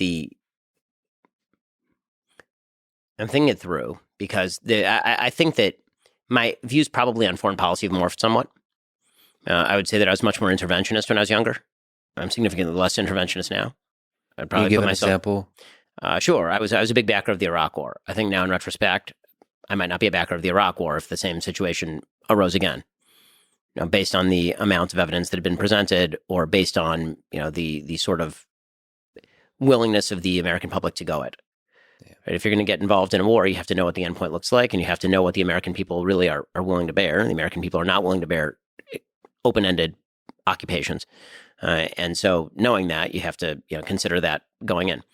So on foreign policy, I've become a lot more of I'd say almost Henry Kissinger realist in some ways. When it comes to social policy, I would say that I'm fairly strong where I was. I may have become slightly convinced actually by more the conservative side of the aisle on things like drug legalization. I think when I was younger, I was much more pro drug legalization than I am now, at least on the local level. On a federal level, I think the federal government can't really do much other than close the borders with regard to fentanyl trafficking, for example. But when it comes to how drugs ruin local communities, you can see how drugs ruin local communities pretty easily. Which is weird because I saw you smoke a joint right before this conversation. It's my biggest thing. I mean, I try to keep that secret. All right. Well, that's interesting about intervention. Can you comment about the war in Ukraine? So for me, it's a deeply personal thing, but I think you're able to look at it from a geopolitics perspective. What is the role of the United States in this conflict, before the conflict, during the conflict, and right now in helping achieve peace? I think before the conflict, the big problem is that the West took almost the worst possible view, which was encourage Ukraine to keep trying to join NATO and the EU, but don't let them in. And so what that does is it achieves the purpose of getting Russia really, really, really ticked off and feeling threatened, but also does not give any of the protections of NATO or the EU to Ukraine. I mean, Zelensky is on film when he was a comedy actor making that exact joke, right? Like, he has Merkel on the other line, and she's like, "Oh, welcome to NATO," and he's like, "Great." And she's like, "Wait, is this Ukraine on the line?" And oops. But so that sort of policy is sort of nonsensical. If you're going to offer alliance to somebody, offer alliance to them, and if you're going to guarantee their security, guarantee their security. And the West failed signally to do that. So that was mistakes in the run-up to the war. Once the war began, then the responsibility of the West became to give Ukraine as much material as is necessary to repel the invasion. And the West did really well with that. I think we were late on the ball in the United States. It seemed like Europe led the way a little bit more than the United States did there. But in terms of effectuating American interests in the region, which being an American is what I'm chiefly concerned about, the American interests were severalfold. One is preserve borders. Two is degrade the Russian aggressive military, because Russia's military has been aggressive, and they are a geopolitical rival of the United States. Three, recalibrate the European balance with China. Europe was sort of balancing with Russia and China, and then because of the war, they sort of rebalanced away from China and Russia, which is a real geostrategic opportunity for the United States. It seemed like most of those goals have already been achieved at this point for the United States. And so then the question becomes, what's the off-ramp here? And what is the thing you're trying to prevent? So what's the best opportunity? What's the best case scenario? What's the worst case scenario? And then what's realistic? So best case scenario is Ukraine forces Russia entirely out of Ukraine, including Luhansk, Donetsk, and Crimea, right? That's the best case scenario. Virtually no one thinks that's accomplishable, including the United States, right? The White House has basically said as much. It's difficult to imagine, particularly Crimea, the Russians being forced out of Crimea. The Ukrainians have been successful in pushing the Russians out of certain parts of Luhansk and Donetsk, but the idea they're going to be able to push the entire Russian army completely back to the Russian borders, that would be, at best, a very, very long and difficult slog. In the middle of a collapsing Ukrainian economy, which is a point that Zelensky has made. It's like, it's not enough for you guys to give us military aid. We're in the middle of a war. We're going to need economic aid as well. So it's a pretty open-ended and strong commitment. Can I take a small tangent on that? Sure. Best case scenario, if that does militarily happen, including Crimea, do you think there's a world in which Vladimir Putin would be able to convince the Russian people that this was a good conclusion to the war. Right. So the problem is that the best case scenario might also be the worst case scenario, meaning that there are a couple of scenarios that are sort of the worst case scenario. And this is sort of the puzzlement of the situation. One is that Putin feels so boxed in, so unable to go back to his own people and say, we just wasted tens of thousands of lives here for no reason, that he unleashes a tactical nuclear weapon on the battlefield. Nobody knows what happens after that. Do we put NATO planes in the air to take out Russian assets? Do Russians start shooting down planes? Does Russia then threaten to escalate even further by attacking an actual NATO civilian center or even a Ukrainian civilian center with nuclear weapons? Like, where it goes from there, nobody knows, because nuclear weapons haven't been used since 1945. So that is a worst case scenario. It's an unpredictable scenario that could devolve into really, really significant problems. The other worst case scenario could be a best case scenario, could be a worst, we just don't know, is Putin falls. What happens after that? Who takes over for Putin? Is that person more moderate than Putin? Is that person a liberalizer? It probably won't be Navalny. If he's going to be ousted, it'll probably be somebody who's a top member of Putin's brass right now and has capacity to control the military. Or it's possible the entire regime breaks down. What you end up with is Syria and Russia, right? Where you just have an entirely out of control region with no centralizing power, which is also a disaster area. And so in the nature of risk mitigation, in sort of an attempt at risk mitigation, what actually should be happening right now is some off-ramp has to be offered to Putin. The off-ramp likely is going to be him maintaining Crimea and parts of Luhansk and Donetsk. It's probably going to be a commitment by Ukraine not to join NATO formally, but a guarantee by the West to defend Ukraine in case of an invasion of its borders again by Russia, like an actual treaty obligation, not like the BS treaty obligation and when Ukraine gave up its nuclear weapons in the 90s. And that is likely how this is going to have to go. The problem is that requires political courage, not from Zelensky. It requires courage from probably Biden, because Zelensky's not in a political position where he can go back to his own people who have made unbelievable sacrifices on behalf of their nation and freedom and say to them, guys, now I'm calling it quits. We're going to have to give them Luhansk and Donetsk and give Putin an off-ramp. I don't think that's an acceptable answer to most Ukrainians at this point in time from the polling data and from the available data we have on the ground. It's going to actually take Biden biting the bullet and being the bad guy and saying to Zelensky, listen, we've made a commitment of material aid. We're offering you all these things, including essentially a defense pact. We're offering you all this stuff. But if you don't come to the table, then we're going to have to start weaning you off. Like, there will have to be a stick there. It can't just be a carrot. And so that will allow Zelensky, if Biden were to do that, it would allow Zelensky to blame Biden for the solution everybody knows has to happen. Zelensky can go back to his own people and he can say, listen, this is the way it has to go. Like, I don't want it to go this way, but it's not I'm signing other people's checks, right? I mean, like, it's not my money. And Biden would take the hit because he wouldn't then be able to blame Ukraine for whatever happens next, which has been the easy road off, I think, for a lot of politicians in the West, is for them to just say, well, this is up to the Ukrainians to decide. It's up to the Ukrainians to decide. Well, is it totally up to the Ukrainians to decide? Because it seems like the West is signing an awful lot of checks and all of Europe is going to freeze this winter. So this is the importance of great leadership, by the way. That's why the people we elect is very important. Do you think there's power to just one-on-one conversation where Biden sits down with Zelensky and Biden sits down with Putin almost in person? Because or maybe I'm romanticizing the notion, but having done these podcasts in person, I think there's something fundamentally different than through a remote call and also like a distant kind of recorded political type speak versus like man to man. So I'm deeply afraid that Putin outplays people in the one-on-one scenarios because he's done it to multiple presidents already. He gets in one-on-one scenarios with Bush, with Obama, with Trump, with Biden, and he seems to be a very canny operator and a very sort of hard-nosed operator in those situations. I think that if you were going to do something like that, like an actual political face-to-face summit, what you would need is for Biden to first have a conversation with Zelensky, where Zelensky knows what's going on, so he's aware. And then Biden walks in and he says to Putin on camera, here's the offer. Let's get it together. Let's make peace. You get to keep this stuff, and then let Putin respond how Putin is going to respond. But the big problem for Putin, I think, and the problem with public facing fora, maybe it's a private meeting. If it's a private meeting, maybe that's the best thing. If it's a public facing forum, I think it's a problem because Putin's afraid of being humiliated at this point. If it's a private meeting, then sure. Except that again, I wonder whether when it comes to a person as canny as Putin and to a politician that I really don't think is a particularly sophisticated player in Joe Biden. And again, this is not unique to Biden. I think that most of our presidents for the last 30, 40 years have not been particularly sophisticated players. I think that's a risky scenario.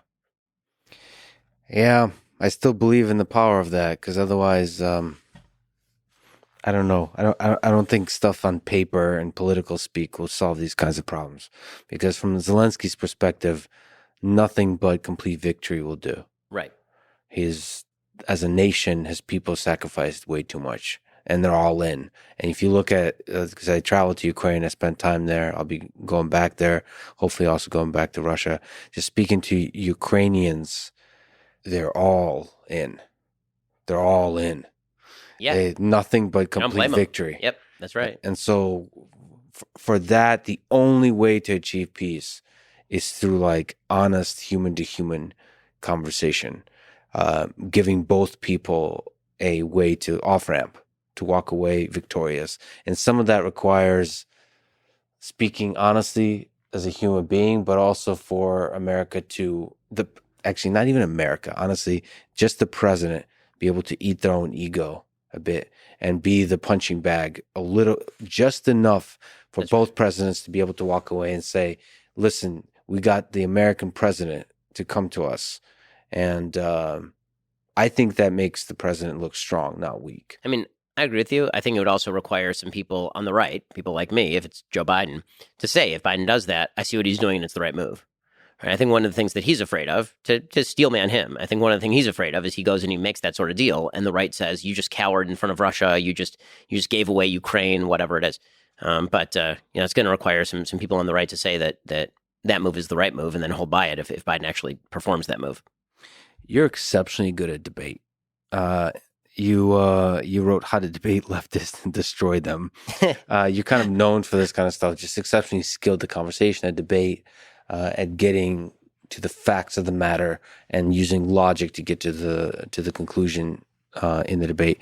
Do you ever worry that this power, we talked about the ring, this power you were given has corrupted you and your ability to see what's like, to pursue the truth versus just winning debates? I hope not. I mean, so I think one of the things that's kind of funny about the branding versus the reality is that most of the things that get characterized as destroying in debates with facts and logic, most of those things are basically me having a conversation with somebody on a college campus. It actually isn't like a formal debate where we sit there and we critique each other's positions, or it's not me insulting anybody. A lot of the clips that have gone very viral is me making an argument and then there not being like an amazing counter argument. Yep. Many of the debates that I've held have been extremely cordial. Let's take the latest example. Like about a year ago, I debated Anna Kasparian from Young Turks. It was very cordial. It was very nice, right?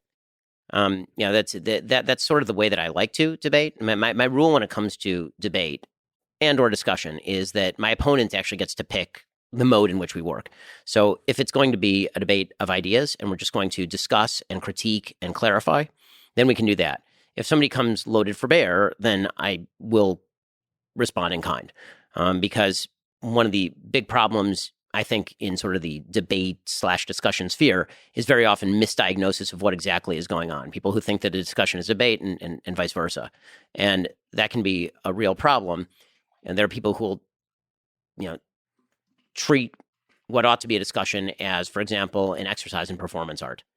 And so what that is mugging or trolling or saying trolly things in order to just get to the, that's something I actually don't do during debate. I mean, if you actually watch me talk to people, I don't actually do the trolling thing.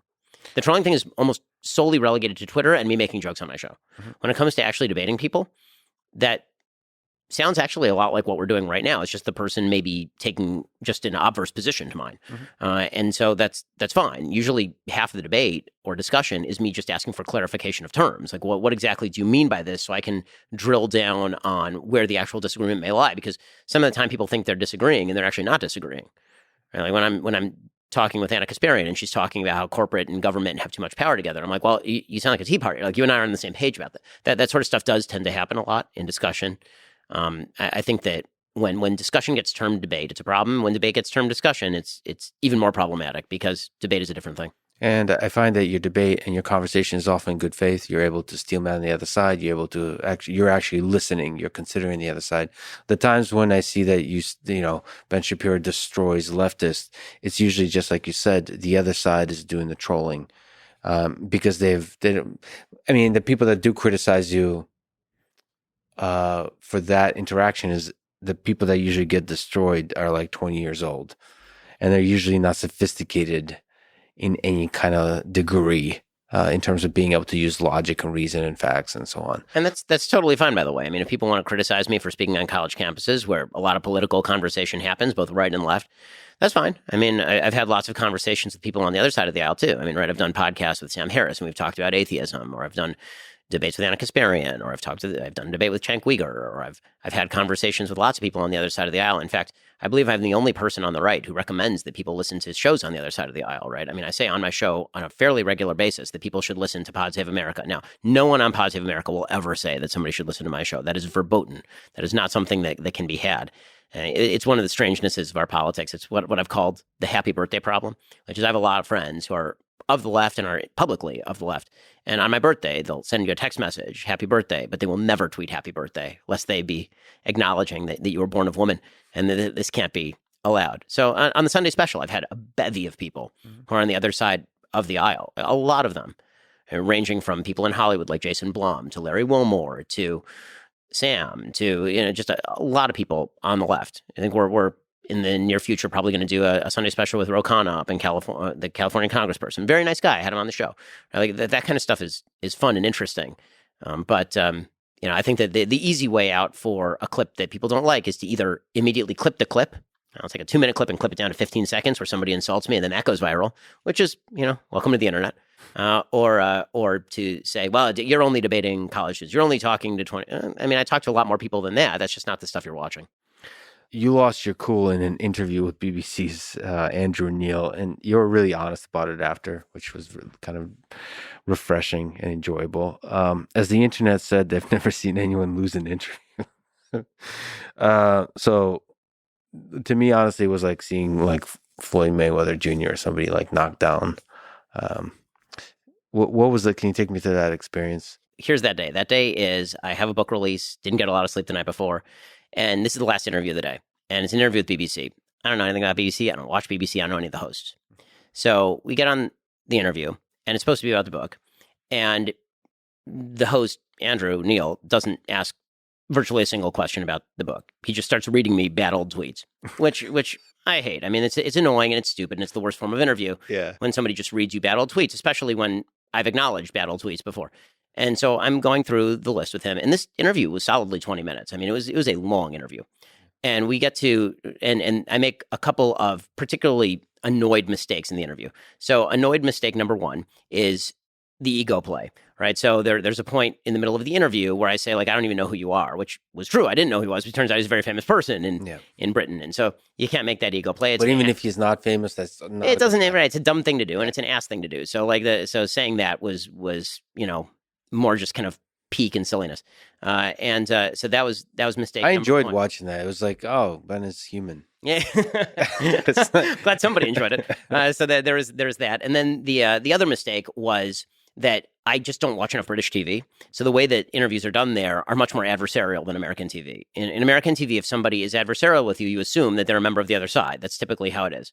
And so I'm critiquing some of his questions at the beginning, and I thought that the critique of some of his questions is actually fair. He was asking me about abortion, and I thought he was asking it from a way of framing the question that wasn't accurate. And so I assumed that he was on the left, because, again, I'd never heard of him.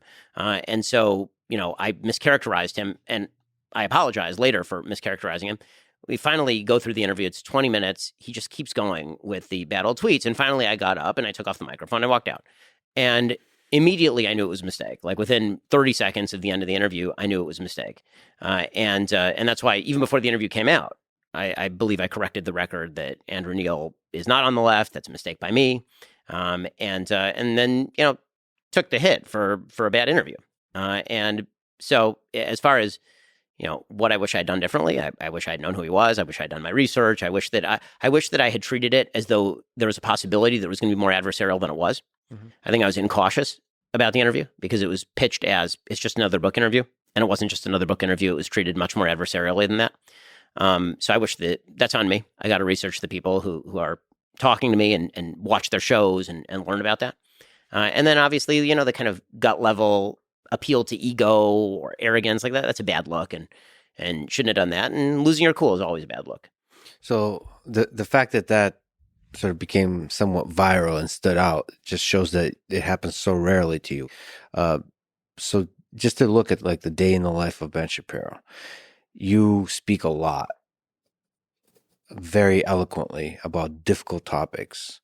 What goes into the research, the mental part, and you always look pretty like energetic and like you're not exhausted by the burden, the heaviness of the topics you're covering day after day after day after day. So what goes through the preparation, mentally, diet wise, anything like that? Like when do you wake up? Okay, so I wake up when my kids wake me up. Usually that's my baby daughter who's 2.5. We hear her on the monitor usually about 6:15, 6:20 a.m. So I get up. My wife sleeps in a little bit. I go get the baby.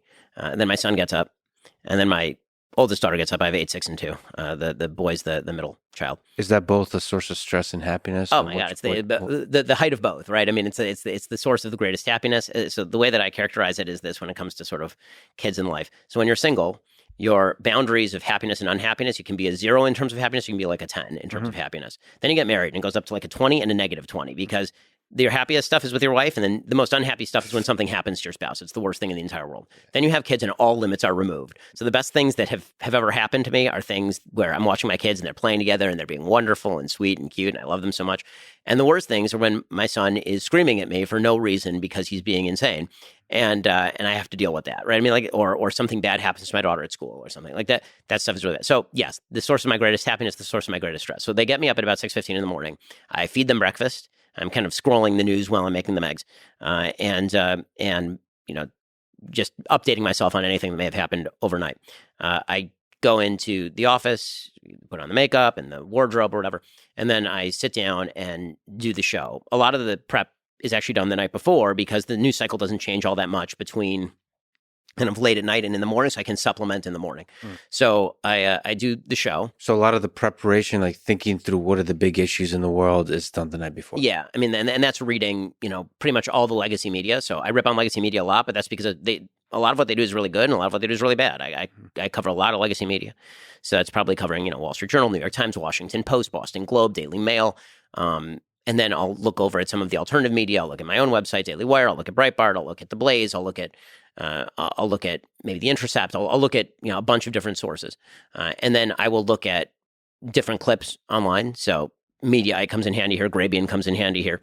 That sort of stuff, because my show relies very heavily on being able to play people so you can hear them in their own words. And so that's sort of the media diet. So I sit down, I do the show, and then once I'm done with the show, I usually have between, now it's like 11:15 in the morning maybe, because sometimes I'll pre-record the show. So it's 11:15 in the morning. I'll go home, and if my wife's available, I'll grab lunch with her. If not, then I will go and work out. I try to work out like 5 times a week with a trainer, something like that. And then I will just regular gym stuff. Just going to the gym. Yeah, weights and plyometrics and some CrossFit kind of stuff. And yeah, I mean, beneath this mild exterior lies a hulking monster. Yeah. And so I'll do that. Then I will do reading and writing. So I'm usually working on a book at any given time. Or shut off the rest of the world. Yes. So I put some music in my ears, usually Brahms or Bach, sometimes Beethoven or Mozart. It's those 4. Those are on rotation. No rap. No rap. Despite my extraordinary rendition of WAP. Yeah. I am not in fact a rap fan. Do you still hate WAP? The song? It's I will say I do not think that it is the peak of Western civilized art. Okay. I don't think that 100 years from now people will be gluing their faces to a WAP and protest at the environment. But Brahms and the rest will be still around. Yes. I would assume if people still have a functioning prefrontal cortex and any sort of taste. Strong words from Ben Shapiro. All right. So you got some classical music in your ears and you're focusing. Are you at the computer when you're writing? Yeah, I'm at the computer. Usually we have a kind of a room that has some sun coming in, so it's nice in there. Or I'll go up to a library that we just completed for me. So I'll go up there and I'll write and Like read. with physical books? Yeah, I love physical books, and Right. because I keep Sabbath, I don't use Kindle. Because when I'm reading a book and it hits Sabbath, I have to turn off the Kindle. So that means that I have tons and tons and tons of physical books. When we moved from Los Angeles to Florida, I had about 7,000 volumes. I had to discard probably 4,000 of them. And then I've built that back up now. So I'm probably going to have to go through another round where I put them somewhere else. I tend to tab books rather than highlighting them because I can't highlight on Sabbath. So I have like the little stickers and I put them in the book. So a typical book from me, you can see it on the book club, will be like filled with tabs on the side, things that I want to take. Now, actually, I got a person who I pay to go through and write down in files the quotes that I like from the book. So I have those handy. So which is a good way for me to remember what it is that I've read, because I read probably somewhere between 3 and 5 books a week, and then in a good week 5, and then I write, I read, and then I go pick up my kids from school at 3:30. So according to my kids, I have no job. I'm there in the mornings until they leave for school. I pick them up from school. I hang out with them until they go to bed, which is usually 7:30 or so. So I'm helping them with their homework, and I'm playing with them, and I'm taking them on rides in the brand new Tesla, which my son is obsessed with. And then I put them to bed, and then I sit back down. I prep for the next day, go through all those media sources I was talking about, compile kind of a schedule for what I want the show to look like, and run a show. It's very detail oriented. Nobody writes anything for me. I write all my own stuff. So every word that comes out of my mouth is my fault. And then, hopefully I have a couple hours or an hour to hang out with my wife before we go to bed. The words you write, do you edit a lot? Or does it just come out, you're thinking like, what are the key ideas I want to express? No, I don't tend to edit a lot. So I thank God I'm able to write extraordinarily quickly. So I write very, very fast. In fact, in a previous life, I was... You also speak fast, so it's similar. Yeah, exactly. And I speak in paragraphs. So it's exactly the same thing. In a previous life, I was a ghostwriter. So I used to be sort of known as a turnaround specialist in the publishing industry. There'd be somebody who came to the publisher and says, I have 3 weeks and to get this book done. I don't have a word done. And they would call me up and be like, this person needs a book written. And so in 3 weeks, I'd knock out 60,000 words or so. Is there something you can say to the process that you follow to think? Like how you think about ideas? Like stuff is going on in the world and trying to understand what is happening. What are the explanations? What are the forces behind this? Do you have a process or just you wait for the muse to give you the interpretation of Well, the I mean, world? I think that I don't think it's a formal process, but because I read... So there's 2 ways to do it. One is sometimes... sometimes the daily grind of the news is going to refer back to core principles that are broader and deeper. So I thank God, because I've read so much on so many different things of a lot of different point of views. Then if something breaks and a piece of news breaks, I can immediately sort of channel that into, in the mental Rolodex, these 3 big ideas that I think are really important. And then I can talk at length about what those ideas are, and I can explicate those. And so, for example, when we were talking about Musk taking over Twitter before, and I immediately go to the history of media, right? That's me tying it into a broader theme. Yeah. And I do that, I would say, fairly frequently. We're talking about,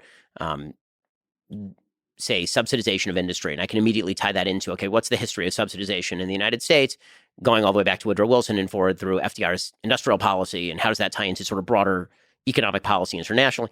So it allows me to tie into bigger themes, because what I tend to read is mostly not news. What I tend to read is mostly books.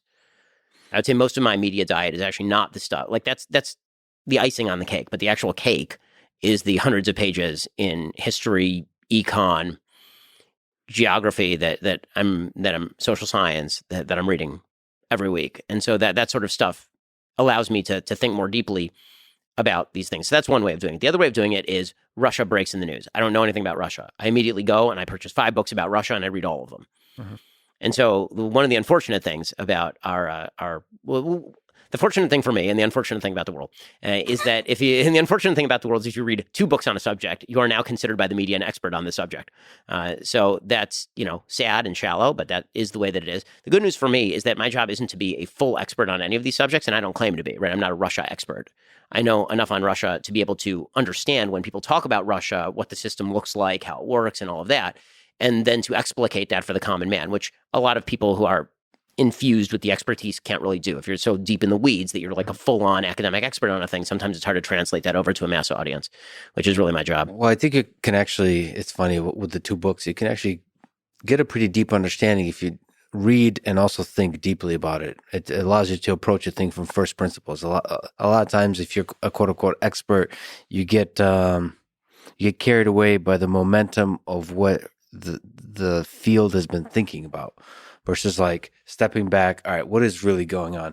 The challenge is to pick the right two books. Right.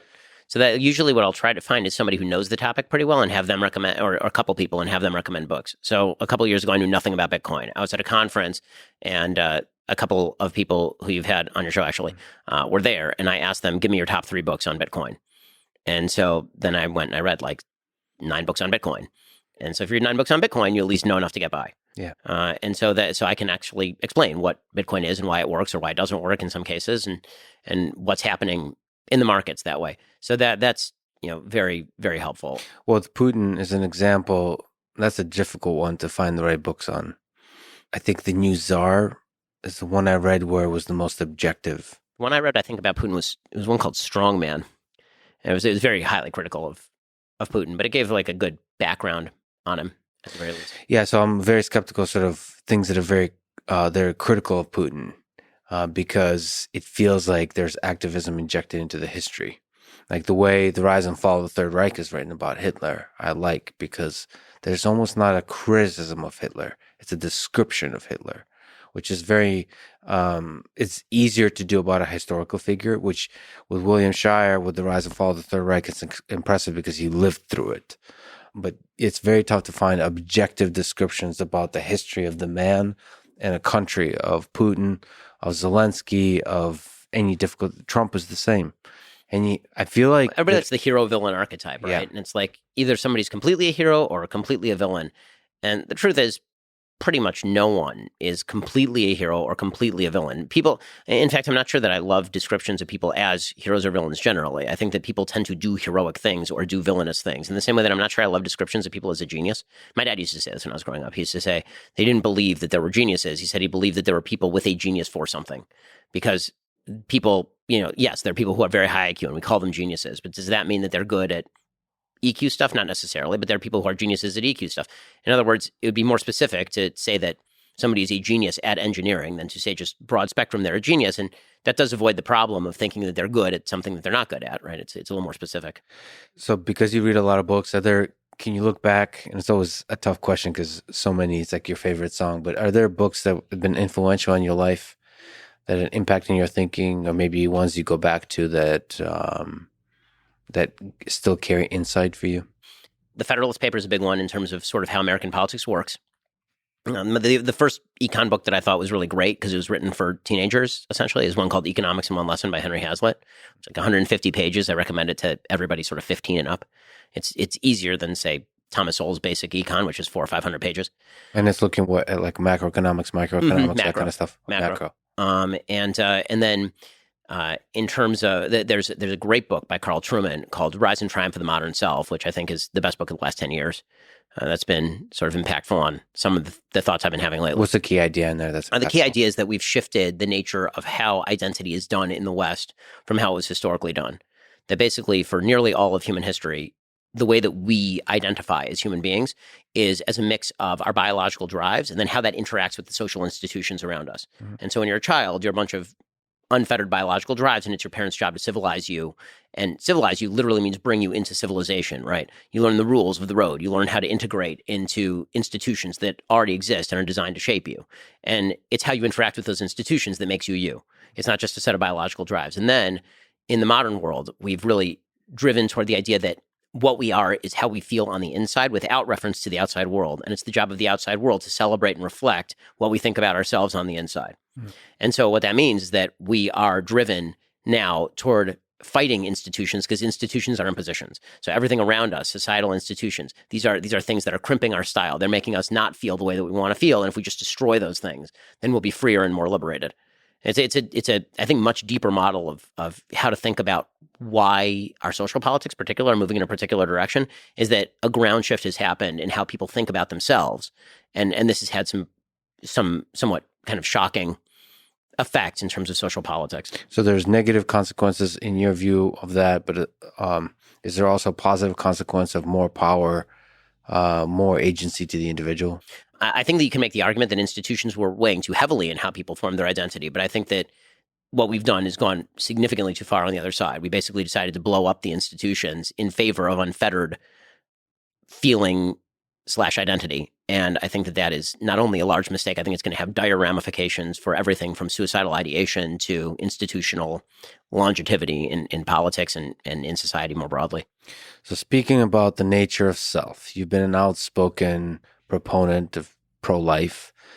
Can we start by you trying to steelman the case for pro-choice, that abortion is not murder and a woman's right to choose is a fundamental human right, freedom? So I think that the only way to steelman the pro-choice case is to, and be ideologically consistent, is to suggest that there is no interest in the life of the unborn that counterweighs at all freedom of choice. So what that means is we can take the full example or we can take sort of the partial example. So if we take the full example, what that would mean is that up until point of birth, which is sort of the Democratic Party platform position, that a woman's right to choose ought to extend for any reason whatsoever up to point of birth. The only way to argue that is that bodily autonomy is the only factor. There is no countervailing factor that would ever outweigh bodily autonomy. That would be the strongest version of the argument. Another version of that argument would be that the reason that bodily autonomy ought to weigh so heavily is because women can't be the equals of men if the vicissitudes of biology are allowed to decide their futures. Right? If pregnancy changes women in a way that it doesn't change men, it's a form of sex discrimination for women to ever have to go through with pregnancy, which is an argument that was made by Ruth Bader Ginsburg, kind of. Those are the arguments. The kind of softer version is the more, I would say, emotionally resonant version of the argument, which is that bodily autonomy ought to outweigh the interests of the fetus up till point X. And then people have different feelings about what point X looks like. Is it up to the point of viability? Is it up to the point of the heartbeat? Is it up to 12 weeks or 15 weeks? And that really is where the American public is, right? Where the American public is, broadly speaking, not state by state, where there are various really, really varied opinions. But like broadly speaking, it seems like the American public by polling data wants somewhere between a 12 and 15 week abortion restriction. And they believe that up until 12 or 15 weeks, there's not enough there to not be specific, but to be kind of how people feel about it, to outweigh a woman's bodily autonomy. And then beyond that point, then there's enough of an interest in the life of the preborn child. It's developed enough that now we care about it enough that it outweighs a woman's bodily autonomy. What's the strongest case for pro-life in your mind? I mean, the strongest case for pro-life is that from conception, a human life has been created. It is a human life with potential. That human life with potential now has an independent interest in its own existence. If I may just ask a quick question. So conception is when a sperm fertilizes an egg? Yes.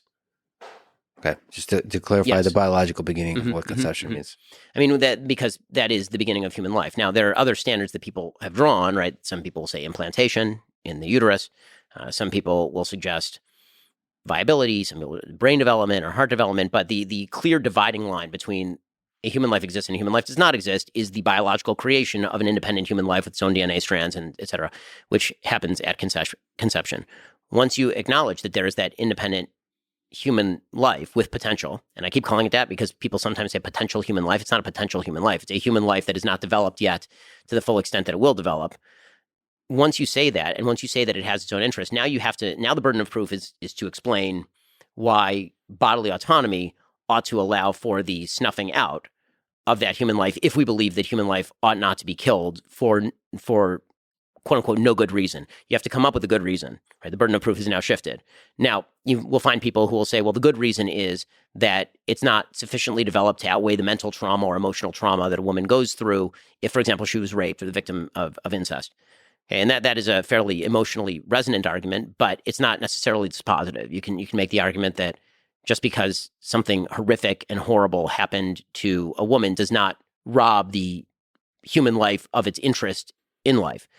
One of the big problems in trying to draw any line for the self-interest of life in the human life is that it's very difficult to draw any other line that doesn't seem somewhat arbitrary.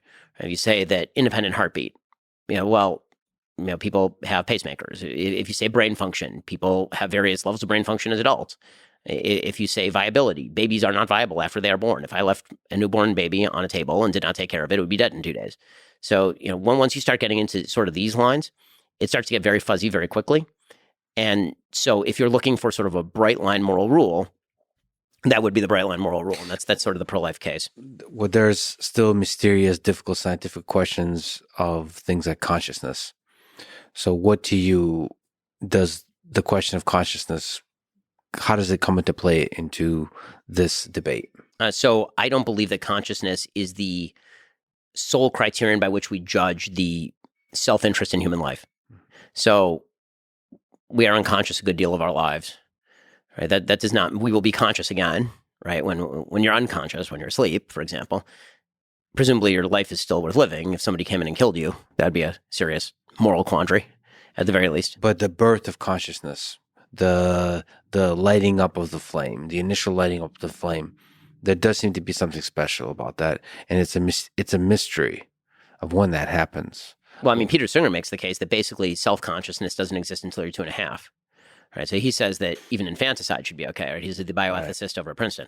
So you get into some real dicey territory once you get into consciousness. Also, the truth is that consciousness is more of a spectrum than it is a dividing line, meaning that there are people with various degrees of brain function. We don't actually know how conscious they are, and you can get into eugenic territory pretty quickly when we start dividing between lives that are worth living based on levels of consciousness and lives that are not worth living based on levels of consciousness. Do you find it the aspect of women's freedom? Do you feel the tension between that ability to choose the trajectory of your own life versus the rights of the unborn child? In one situation, yes. In one situation, no.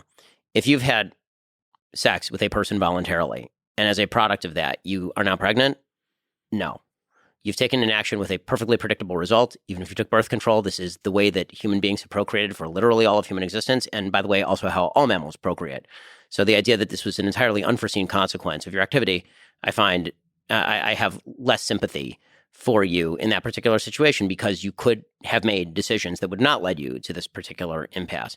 In fact, this used to be the basis of marriage, right? Was when we were a apparently more terrible society. We used to say that people should wait until they get married to have sex, a position that I still hold.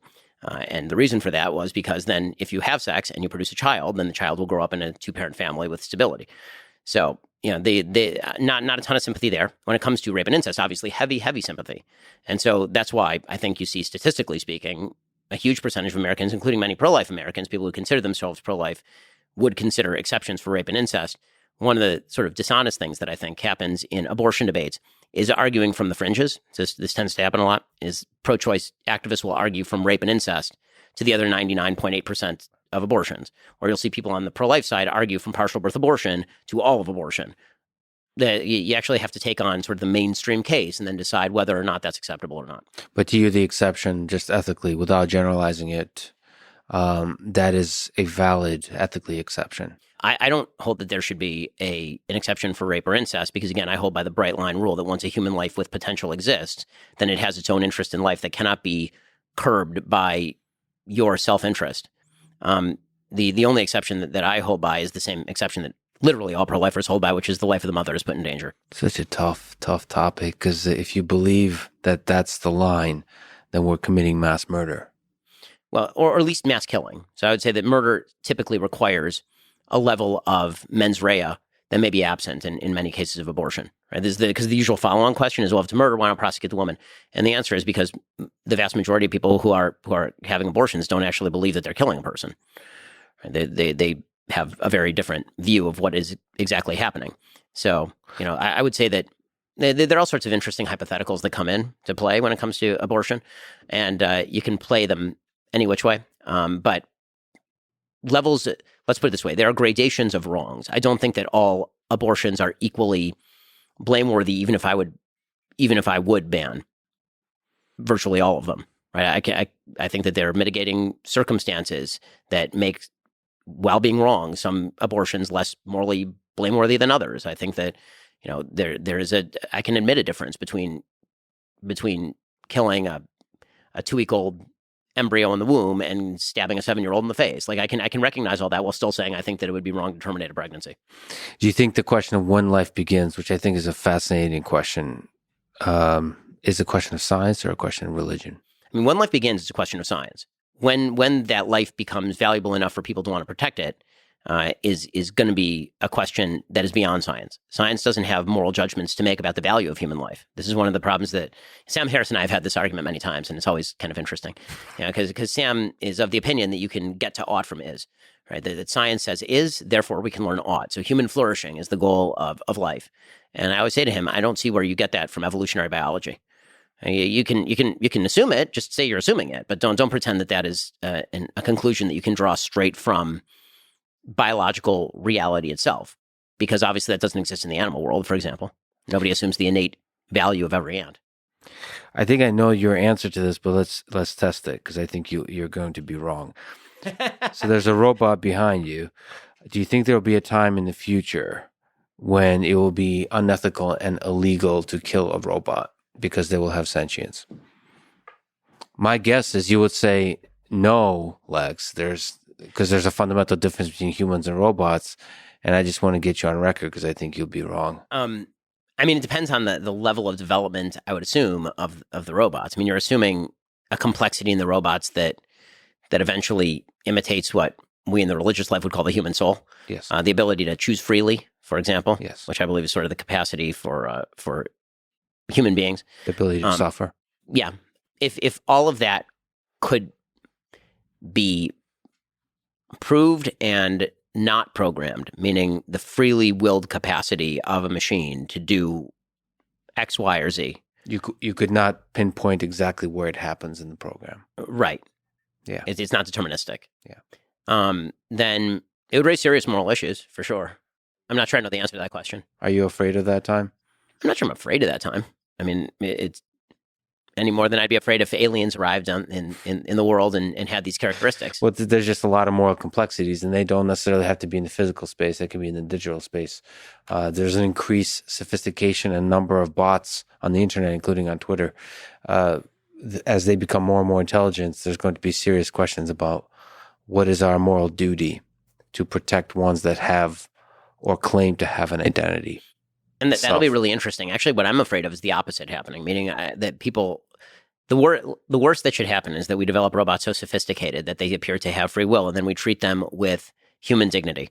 Yeah. That should be the worst that happens. What I'm afraid of is the opposite, is that we, if we're talking about this particular hypothetical, that we develop robots that have all of these apparent abilities, and then we dehumanize them, which leads us to also dehumanize the other humans around us, which you could easily see happening. The devaluation of life to the point where it doesn't really matter. I mean, people have always treated, unfortunately, newly discovered other humans this way. So I don't think there's actually a new problem. I think it's a pretty old problem. It'll just be interesting when it's made of human hands. Yeah, it's an opportunity to either celebrate humanity or to bring out the worst in humanity. So the derision that naturally happens, like you said, with pointing out the other. Let me ask you about climate change. There's let's go from the meme to the profound philosophy. Okay, the meme is there's a clip of you talking about climate change and saying that the Aquaman meme. You said that for the sake of argument, if the water level rises 5 to 10 feet in the next 100 years, people will just sell their homes and move. And then the meme is sell to who?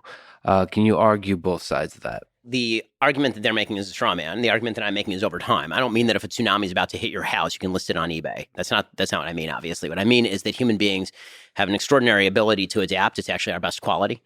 And that as water levels rise, real estate prices in those areas tends to fall. That over time, people tend to abandon those areas. They tend to leave.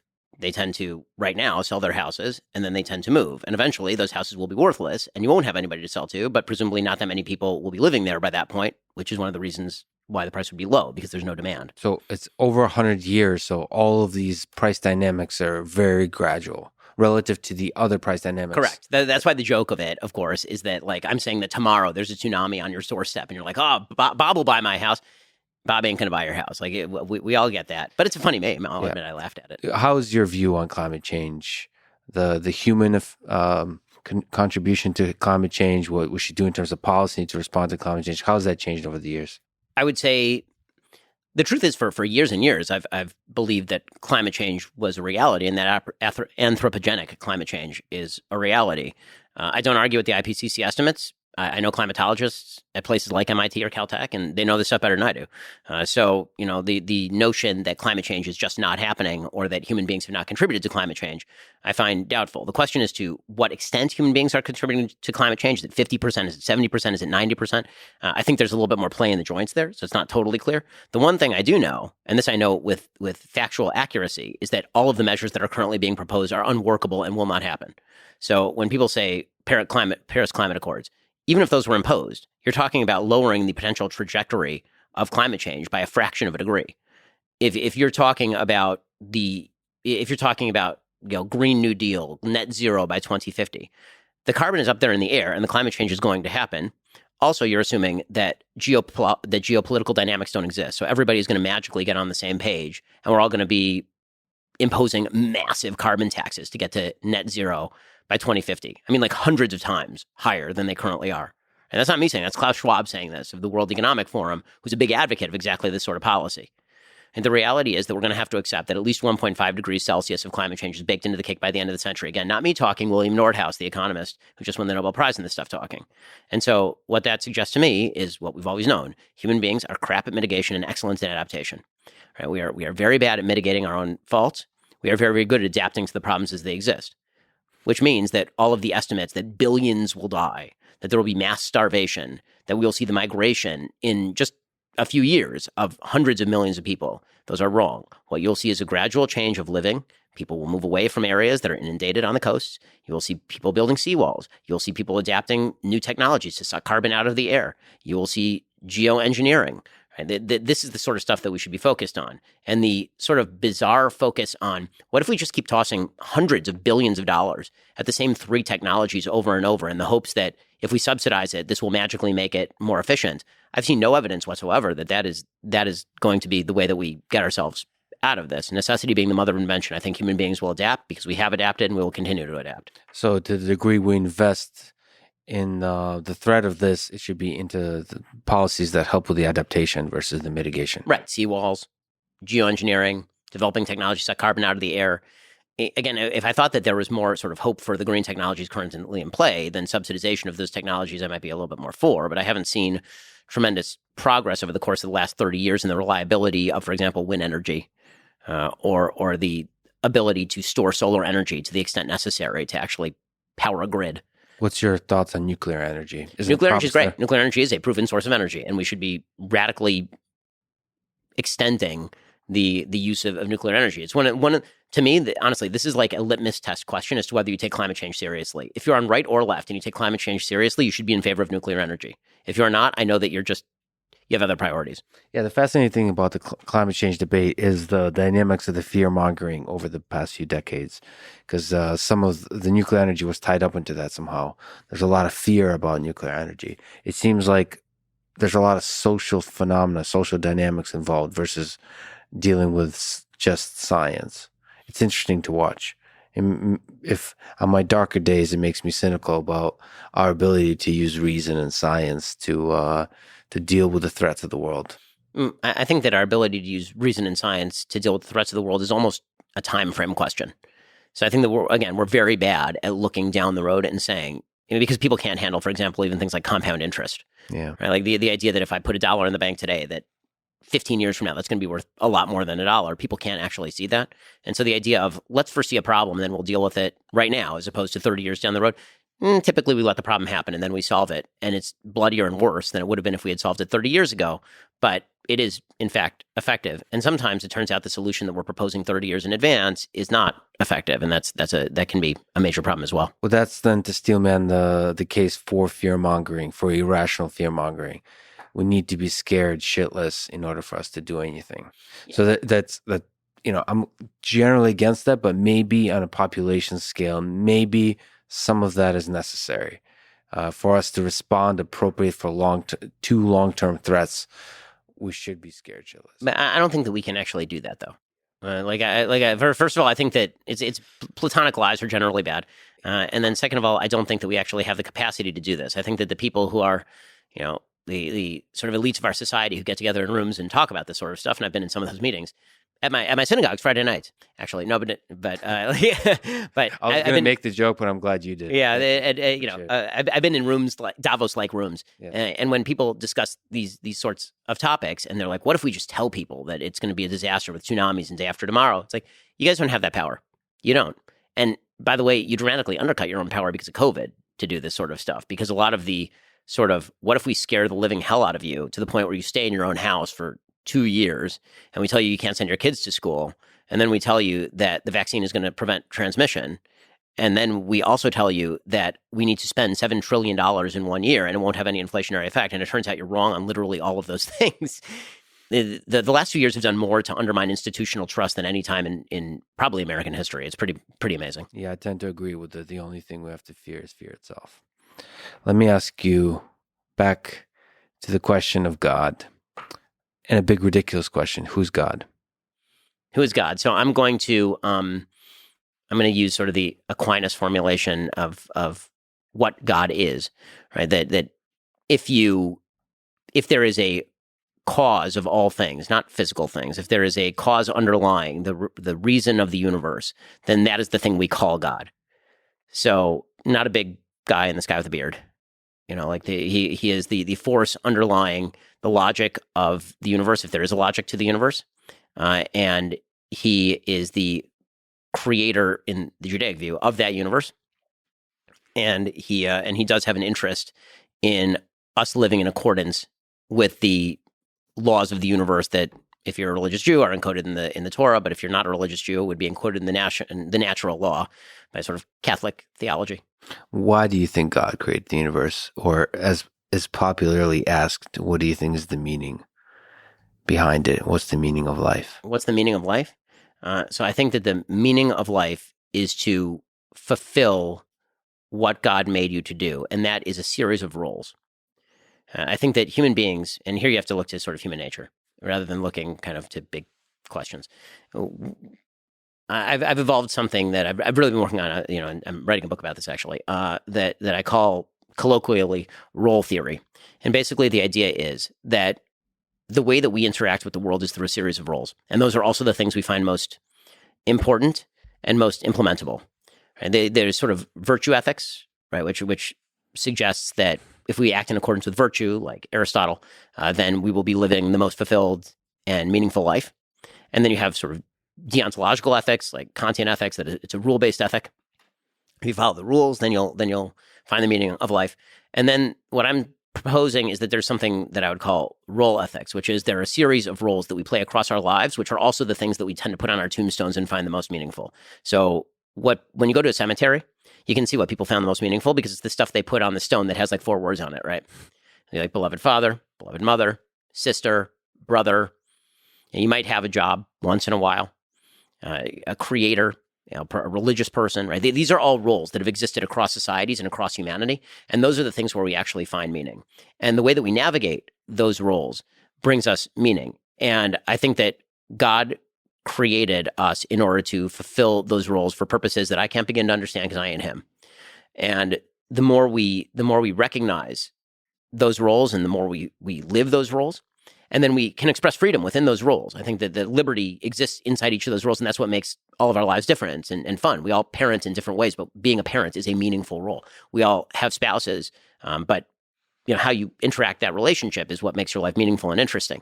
And that is what we were put on earth to do. And if we perform those roles properly, and those roles do include things like being a creator, like we have a creative instinct as human beings, being a creator, or being an innovator, being a defender of your family, being somebody who builds up, being a social member of your community, which is something that we're built to do. If we fulfill those roles properly, then we will have made the world a better place than we inherited it. And we will also have had the joy of experiencing the sort of flow they talk about in psychology, where when you engage in these roles, you actually do feel a flow. So these roles are a fundamental part of the human condition. Yes. So the book you're working on is constructing a system to help us understand. It's looking roles. At, let's assume that all of that's true. The real question of the book is, how do you construct a flourishing and useful society and politics? So a society level.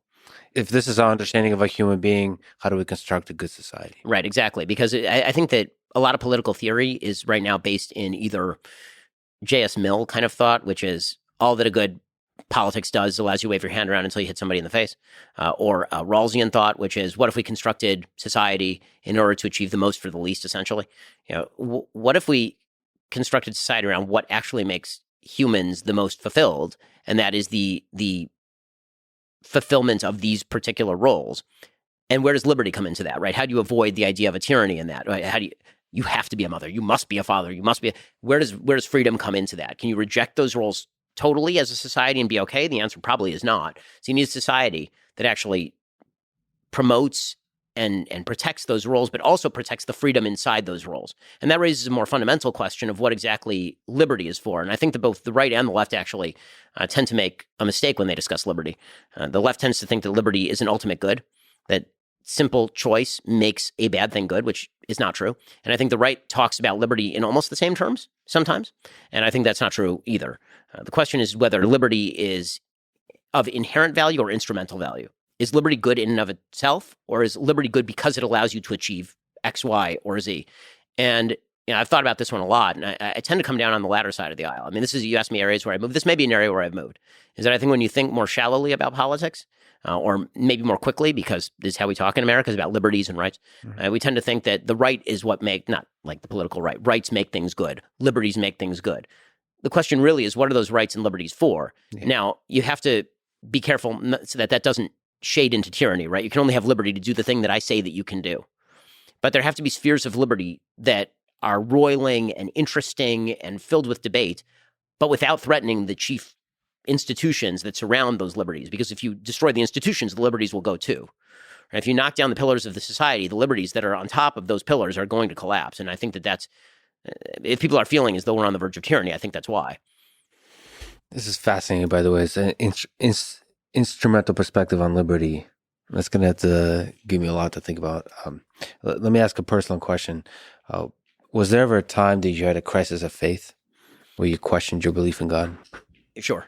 And I would less call it a crisis of faith than an ongoing question of faith, which I think is, I hope, most religious people. And the word Israel, right, in Hebrew, Yisrael, means to struggle with God. That's literally what the word means. And so the idea of struggling with God, right, or if you're Jewish, you're B'nai Yisrael, right, the idea of struggling with God, I think, is endemic to the human condition. If you understand what God's doing, then I think you're wrong. And if you think that question doesn't matter, then I think you're also wrong. I think that God is a very necessary hypothesis. So the struggle with God is life. That is the process of life. That's right. Because you're never going to get to that answer. Otherwise, you're God and you aren't. So, why does God allow cruelty and suffering in the world? One of the tough questions. So we're going deep here. There's two types of cruelty and suffering. So if we're talking about human cruelty and suffering, because God does not intervene to prevent people from exercising their free will, because to do so would be to deprive human beings of the choice that makes them human. Right? This is the sin of the Garden of Eden, basically, is that God could make you an angel, in which case you wouldn't have the choice to do the wrong thing. But so long as we are going to allow for cause and effect in a universe shaped by your choice, cruelty and evil are going to exist. And then there's the question of just the natural cruelty and vicissitudes of life. And the answer there is, I think that God obscures himself. I think that if God were to appear in all of his glory to people on a regular basis, I think that would make faith, you wouldn't need it. There'd be no such thing as faith, right? It would just be reality, right? Nobody has to prove to you that the sun rises every day. But if God is to allow us the choice to believe in him, which is the ultimate choice from a religious point of view, then he's going to have to obscure himself behind tragedy and horror and all those other things. I mean, this is a fairly well-known Kabbalistic concept called Tzimtzum in Judaism, which is the idea that when God created the universe, he sort of withdrew in order to make space for all of these things to happen. So God doesn't have an instrumental perspective on liberty. In a chief sense, he does, because the best use of liberty is going to be belief in him. And you can misuse your liberty, right? There will be consequences if you believe in an afterlife, or if you believe in sort of a generalized, better version of life led by faith. Then liberty does have a purpose. But he also believes that you have to give people, from a cosmic perspective, the liberty to do wrong without threatening all the institutions of society. I mean, that's why it does say in the Bible that if man sheds blood, by man shall his blood be shed, right? That there are punishments that are in biblical thought for doing things that are wrong. So for a human being who lacks the faith in God, so if you're an atheist, can you still be a good person? Of course, 100%. And there are a lot of religious people who are crappy people. How do we understand that tension?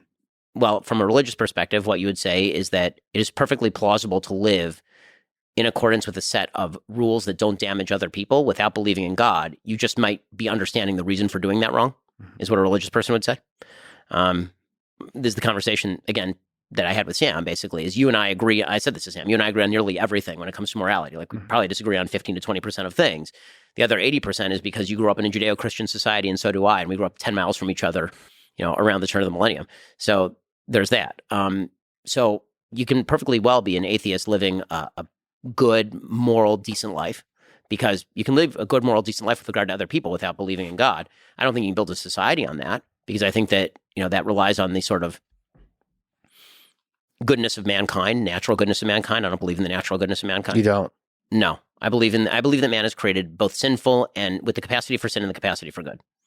But if you let them be on their own, doesn't it without social institutions to shape them, I think that's very likely to go poorly. Oh, interesting. Well, we came to something we disagree on, but that may be that might reflect itself in our approach to Twitter as well. I think if humans are left on their own, they tend towards good. They definitely have the capacity for good and evil, but when left on their own, I tend to believe they're good. I think they might be good with limits. What I mean by that is that what the evidence, I think, tends to show is that human beings are quite tribal. So what you'll end up with is people who are good with their immediate family and maybe their immediate neighbors, and then when they're threatened by an outside tribe, then they kill everyone, which is sort of the history of civilization in the pre-civilizational era, which was a very violent time. The pre-civilizational era was quite violent.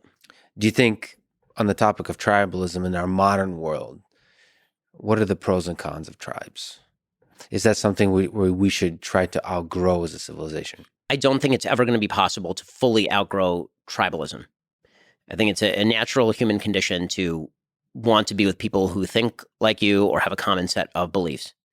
And I think trying to obliterate that in the name of a universalism likely leads to utopian results that have devastating consequences. Utopian sort of universalism has been failing every time it's tried, whether you're talking about, now it seems to be sort of a liberal universalism, which is being rejected by a huge number of people around the world in various different cultures, or whether you're talking about religious universalism, which typically comes with religious tyranny, or they're talking about communistic or Nazi-esque sort of universalism, which comes with mass slaughter. So this is, universalism I'm not a believer in. I think that you have, some values that are fairly limited that all human beings should hold in common, and that's pretty much it. Like, I think that everybody should have the ability to join with their own culture. I think how we define tribes is a different thing. Yeah. So I think that tribes should not be defined by innate physical characteristics, for example, because I think that, thank God, as a civilization, we've outgrown that. And I think that is a childish way to view the world.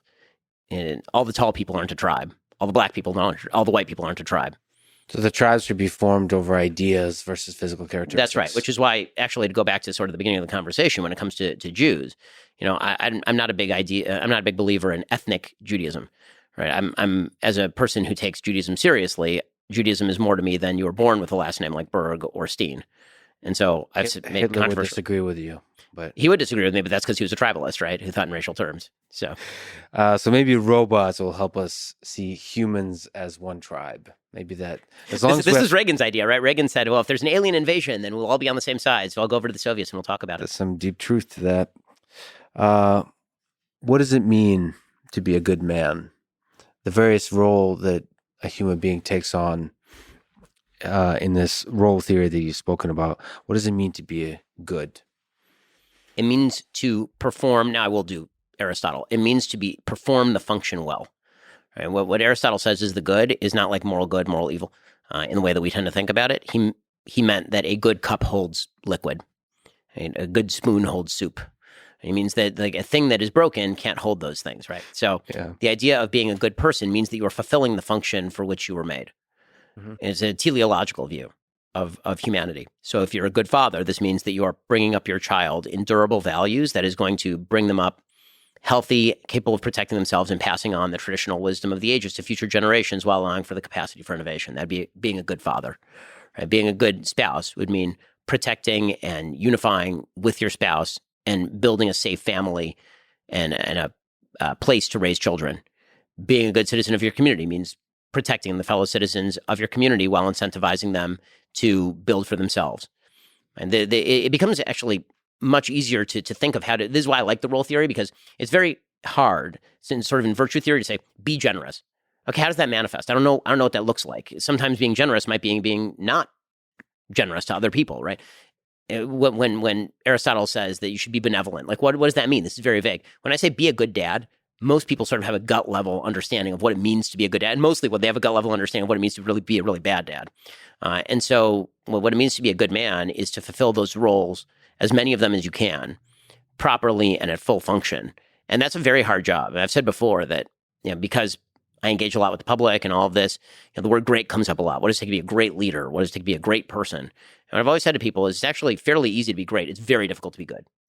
There are a lot of very great people who are not very good, and there are not a lot of good people. And most of them, frankly, most good people die mourned by their family and friends, and 2 generations later they're forgotten. But those are the people who incrementally move the ball forward in the world, sometimes much more than the people who are considered great.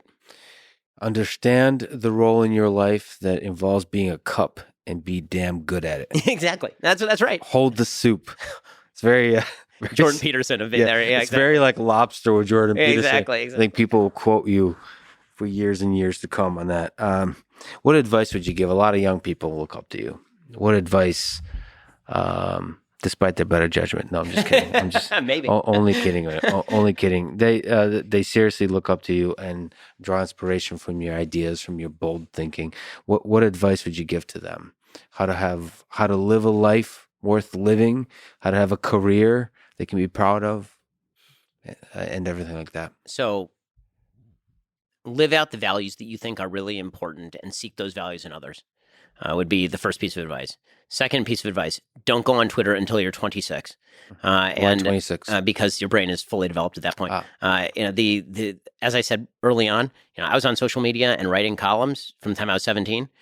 It was a great opportunity, and as it turns out, a great temptation to say enormous numbers of stupid things when you're young. I mean, you're kind of trying out ideas, and you're putting them on, you're taking them off, and social media permanentizes those things and engraves them in stone, and then that's used against you for the rest of your life. So I tell young people this all the time. Like, if you want to be on social media, but don't post. Like, watch. If you want to take in information, and more importantly, you should read books. As far as other advice, I'd say engage in your community. There's no substitute for engaging in your community. And engage in interpersonal action, because that will soften you and make you a better person. I've become a better person since I got married. I've become an even better person since I've had kids. So you can imagine how terrible I was before all these things. And engaging your community does allow you to build the things that matter on the most local possible level. I mean, the outcome, by the way, of the sort of politics of fulfillment that I was talking about earlier is a lot of localism, because the roles that I'm talking about are largely local roles. So that stuff has to be protected locally. I think we focus way too much in this country and others on like world-beating solutions, national solutions that apply to hundreds of millions of people. How we get to the solutions that apply for like 5, and then we get to the solutions that apply to like 20, and then we get to the solutions that involve 200 people or 1,000 people. Let's solve that stuff. And I think the solutions at the higher level flow bottom up, not top down. What about mentors and maybe role models? Have you had a mentor, or maybe people you look up to, either you interacted on a local scale, like you actually knew them, or somebody you really looked up to? For me, I'm very lucky. I grew up in a very solid 2-parent household. I'm extremely close with my parents. I've lived near my parents literally my entire life, with the exception of 3 years at law school. And like right now, they live a mile and a half from us. What'd you learn about life from your parents and your father?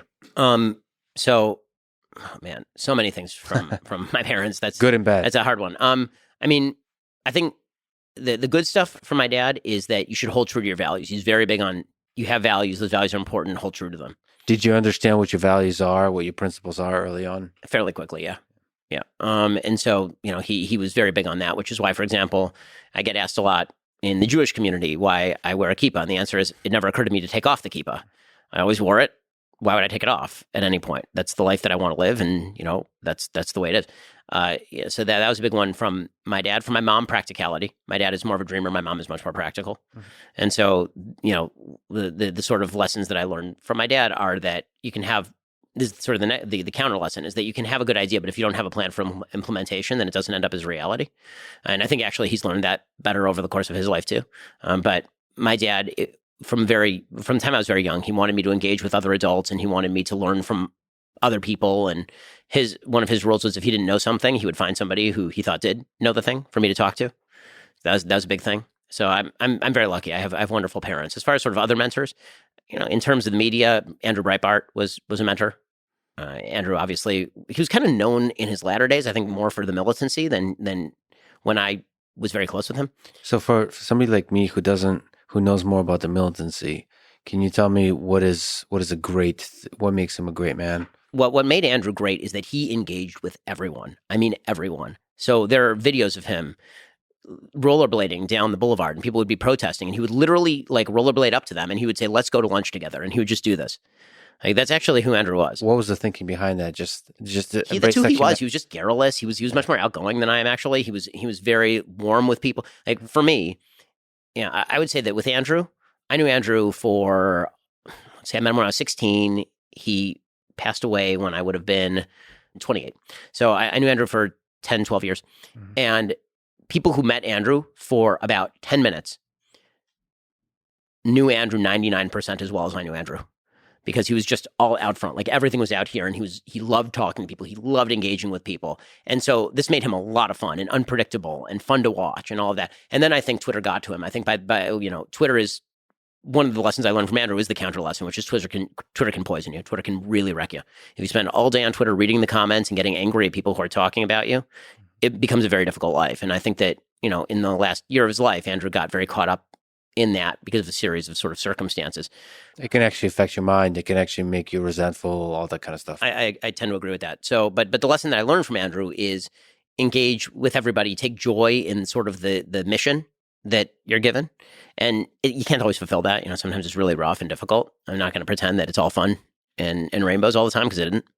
And some of the stuff that I have to cover, I don't like, and some of the things I have to say, I don't particularly like. Like that happens. But that's what I learned from Andrew. As far as sort of other mentors, I had some teachers when I was a kid who said things that stuck with me. I had a fourth grade teacher named Miss Giannetti who said, "Don't let potential be written on your tombstone," which is a pretty that's a good line. It's a great line, particularly to a fourth grader. But it was that was a guy. I had an 11th grade English teacher named Anthony Miller, who was terrific, really good writer. He'd studied with James Joyce at Trinity College in Dublin, and so he and I really got along, and he helped my writing a lot. Did you ever have doubt in yourself? I mean, especially as you gotten into the public eye with all the attacks, did you ever doubt your ability to stay strong, to be able to be a voice of the ideas that you represent? You definitely, I don't doubt my ability to say what I want to say. I doubt my ability to handle the emotional blowback of saying it, meaning that's difficult. I mean, again, to take just one example, in 2016, the ADL measured that I was the number one target of anti-Semitism on planet Earth. That's not fun. It's unpleasant. And when you take critiques, not from anti-Semites, but when you take critiques from people generally, we talked about near the beginning how you surround yourself with people who are going to give you good feedback. Sometimes it's hard to tell. Sometimes people are giving you feedback, and you don't know whether it's well-motivated or poorly motivated. And if you are trying to be a decent person, you can't cut off the mechanism of feedback. And so what that means is sometimes you take to heart the wrong thing, or you take it to heart too much. You're not light enough about it. You take it very, very seriously. You lose sleep over it. I mean, I can't tell you the number of nights where I've just not slept because of some critique somebody's made of me, and I've thought to myself, maybe that's right. And sometimes it is right. And, that's... So some of that is good to stew in that criticism, but some of that can destroy you. Do you have a shortcut? So Rogan has talked about taking a lot of mushrooms. So since you're not into the mushroom thing, what's your escape from that? Like when you get low, when you can't sleep? Usually writing is a big one for me. So the writing for me is cathartic. I love writing. That is a huge one. Spending time with my family. Again, I usually have a close circle of friends who I will talk with in order to sort of bounce ideas off of them. And then once I've kind of talked it through, I tend to feel a little bit better. Exercise is also a big one. I mean, if I go a few days without exercise, I tend to get pretty grumpy pretty quickly. I mean, I got to keep the six pack going somehow, man. There, you and Rogan agree. Well, we haven't, aside from Twitter, mentioned love. What's the role of love in the human condition, Ben Shapiro? Man, don't get asked for love too much. In fact, I was. You don't get that question on college campus? No, I typically don't, actually. In fact, we were at an event recently, as a Daily Wire event, and in the middle of this event, it was a meet and greet with some of the audience. And in the middle of this event, this guy walks by with this girl. They're talking to me, and their time kind of runs. The security's moving them. And he says, no, wait, hold on a minute. And he gets down on one knee, and he proposes to the girl in front of me. And I said to him, this is the weirdest proposal in human history. What is happening right now? Like, I was your choice of Cupid here. Like, so, well, we actually like got together because we listened to your show. And I said, I can perform it like a Jewish marriage right now. We're going to need like a glass. We're going to need some wine. It's going to get weird real fast. Yeah. But so Love Doctor, I'm typically not asked too much about. The role of love is important in binding together human beings who ought to be bound together. And the role of respect is even more important in binding together broader groups of people. I think one of the mistakes that we make in politics is trying to substitute love for respect or respect for love. And I think that's a big mistake. So I do not bear tremendous love in the same sense that I do for my family for random strangers. I don't. I love my family. I love my kids. Anybody who tells you they love your kid as much as you love your kid is lying to you. It's not true. I love my community more than I love other communities. I love my state more than I love other states. I love my country more than I love other countries, right? Like that's all normal and that's all good. The problem of empathy can be when that becomes so tight-knit that you're not outward looking, that you don't actually have respect for other people. So in the local level, you need love in order to protect you and shield you and give you the strength to go forward. And then beyond that, you need a lot of respect for people who are not in the circle of love. And I think trying to extend love to people who either are not going to love you back or are going to slap you in the face for it, or who you're just not that close to, it's either it runs the risk of being airsats and fake, or it can actually be counterproductive in some senses. Well, there's some sense in which you could have love for other human beings just based on the humanity that connects everybody, right? So you love this whole project that we're a part of. And actually, sort of another thing we disagree on, so loving a stranger, like having that basic empathy and compassion towards a stranger, even if it can hurt you, I think is ultimately that to me is what it means to be a good man. To live a good life is to have that compassion towards strangers. Because to me, it's easy and natural and obvious to love people close to you, but to step outside yourself and to love others, I think that's the fabric of a good society. You don't think there's value to that? I think there can be, but I think we're also discussing love almost in two different senses. Meaning that when I talk about love, what I think of immediately is the love I bear for my wife and kids, or my parents, or my siblings. What about friendship?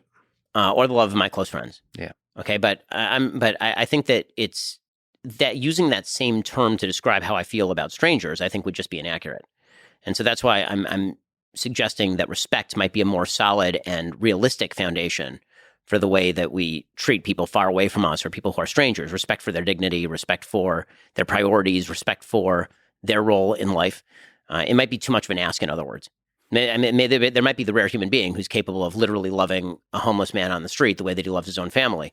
But if you respect the homeless man on the street the way that you respect your own family, because everyone deserves that respect, I think that you get to the same end without forcing people into a position of unrealistically expecting themselves to feel a thing they don't feel. One of the big questions in religion that comes up is God makes certain requests that you feel certain ways, right? You're supposed to be bisimcha, you're supposed to be happy about certain things, or you're supposed to love thy neighbor as thyself, right? You'll notice that in that statement, it's thy neighbor, right? It's not just like generally anyone. It's love thy neighbor as thyself. In any case, I think that extends to anyone that follows you on Twitter. Thy neighbor, because God anticipated the social network aspect that is not constrained by geography. I'm going to differ with you on the interpretation on that. But in any case, right. The kind of extension of love outwards might be too big an ask. So maybe we can start with respect, and then hopefully out of that respect can grow something more if people earn their way in. Because I think that one of the big problems when we were talking about universalism is when people say, like, I'm a world citizen. I love people of the other country as much as I love myself, or as much as I love my country. It tends to actually lead to an almost crammed down utopianism that I think can be kind of difficult, because with love comes a certain expectation of solidarity. And I think, right, I mean, when you love your family, you love your wife, like there's a certain level of solidarity that is required inside the home in order to preserve the most loving kind of home.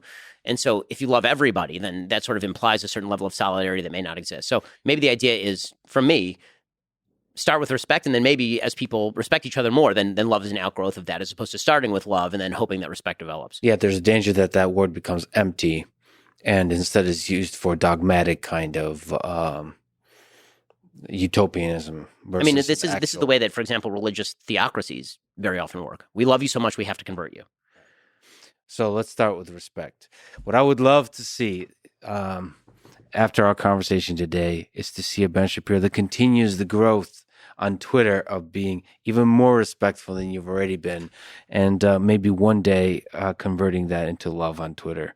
That would, if I could see that in this world, that would make me die a happy man. Wow, that's a little bit. If I more can make that happen for you, love in the world for me, as a gift for me. I'll try to make that happen. I do have one question. I'm going to need you to tell me: can I which jokes are okay? Are jokes still okay? So yeah, can I just run your Twitter from now on? You just send it to me. 100%. I will pre-screen you the jokes, and you can tell me if this is a loving joke or if this is a hate-filled, people will be very joke. surprised by all the heart emojis that start popping up on your Twitter. But thank you so much for being bold and fearless and exploring ideas. And your Twitter aside, thank you for being just good faith in all the arguments and all the conversations you're having with people. It's a huge honor. Thank you for talking today. Hey, thanks for having me. I really appreciate it. Thanks for listening to this conversation with Ben Shapiro. To support this podcast, please check out our sponsors in the description. And now, let me leave you with some words from Ben Shapiro himself. Freedom of speech and thought matters, especially when it is speech and thought with which we disagree. The moment the majority decides to destroy people for engaging in thought it dislikes, thought crime becomes a reality. Thank you for listening, and hope to see you next time.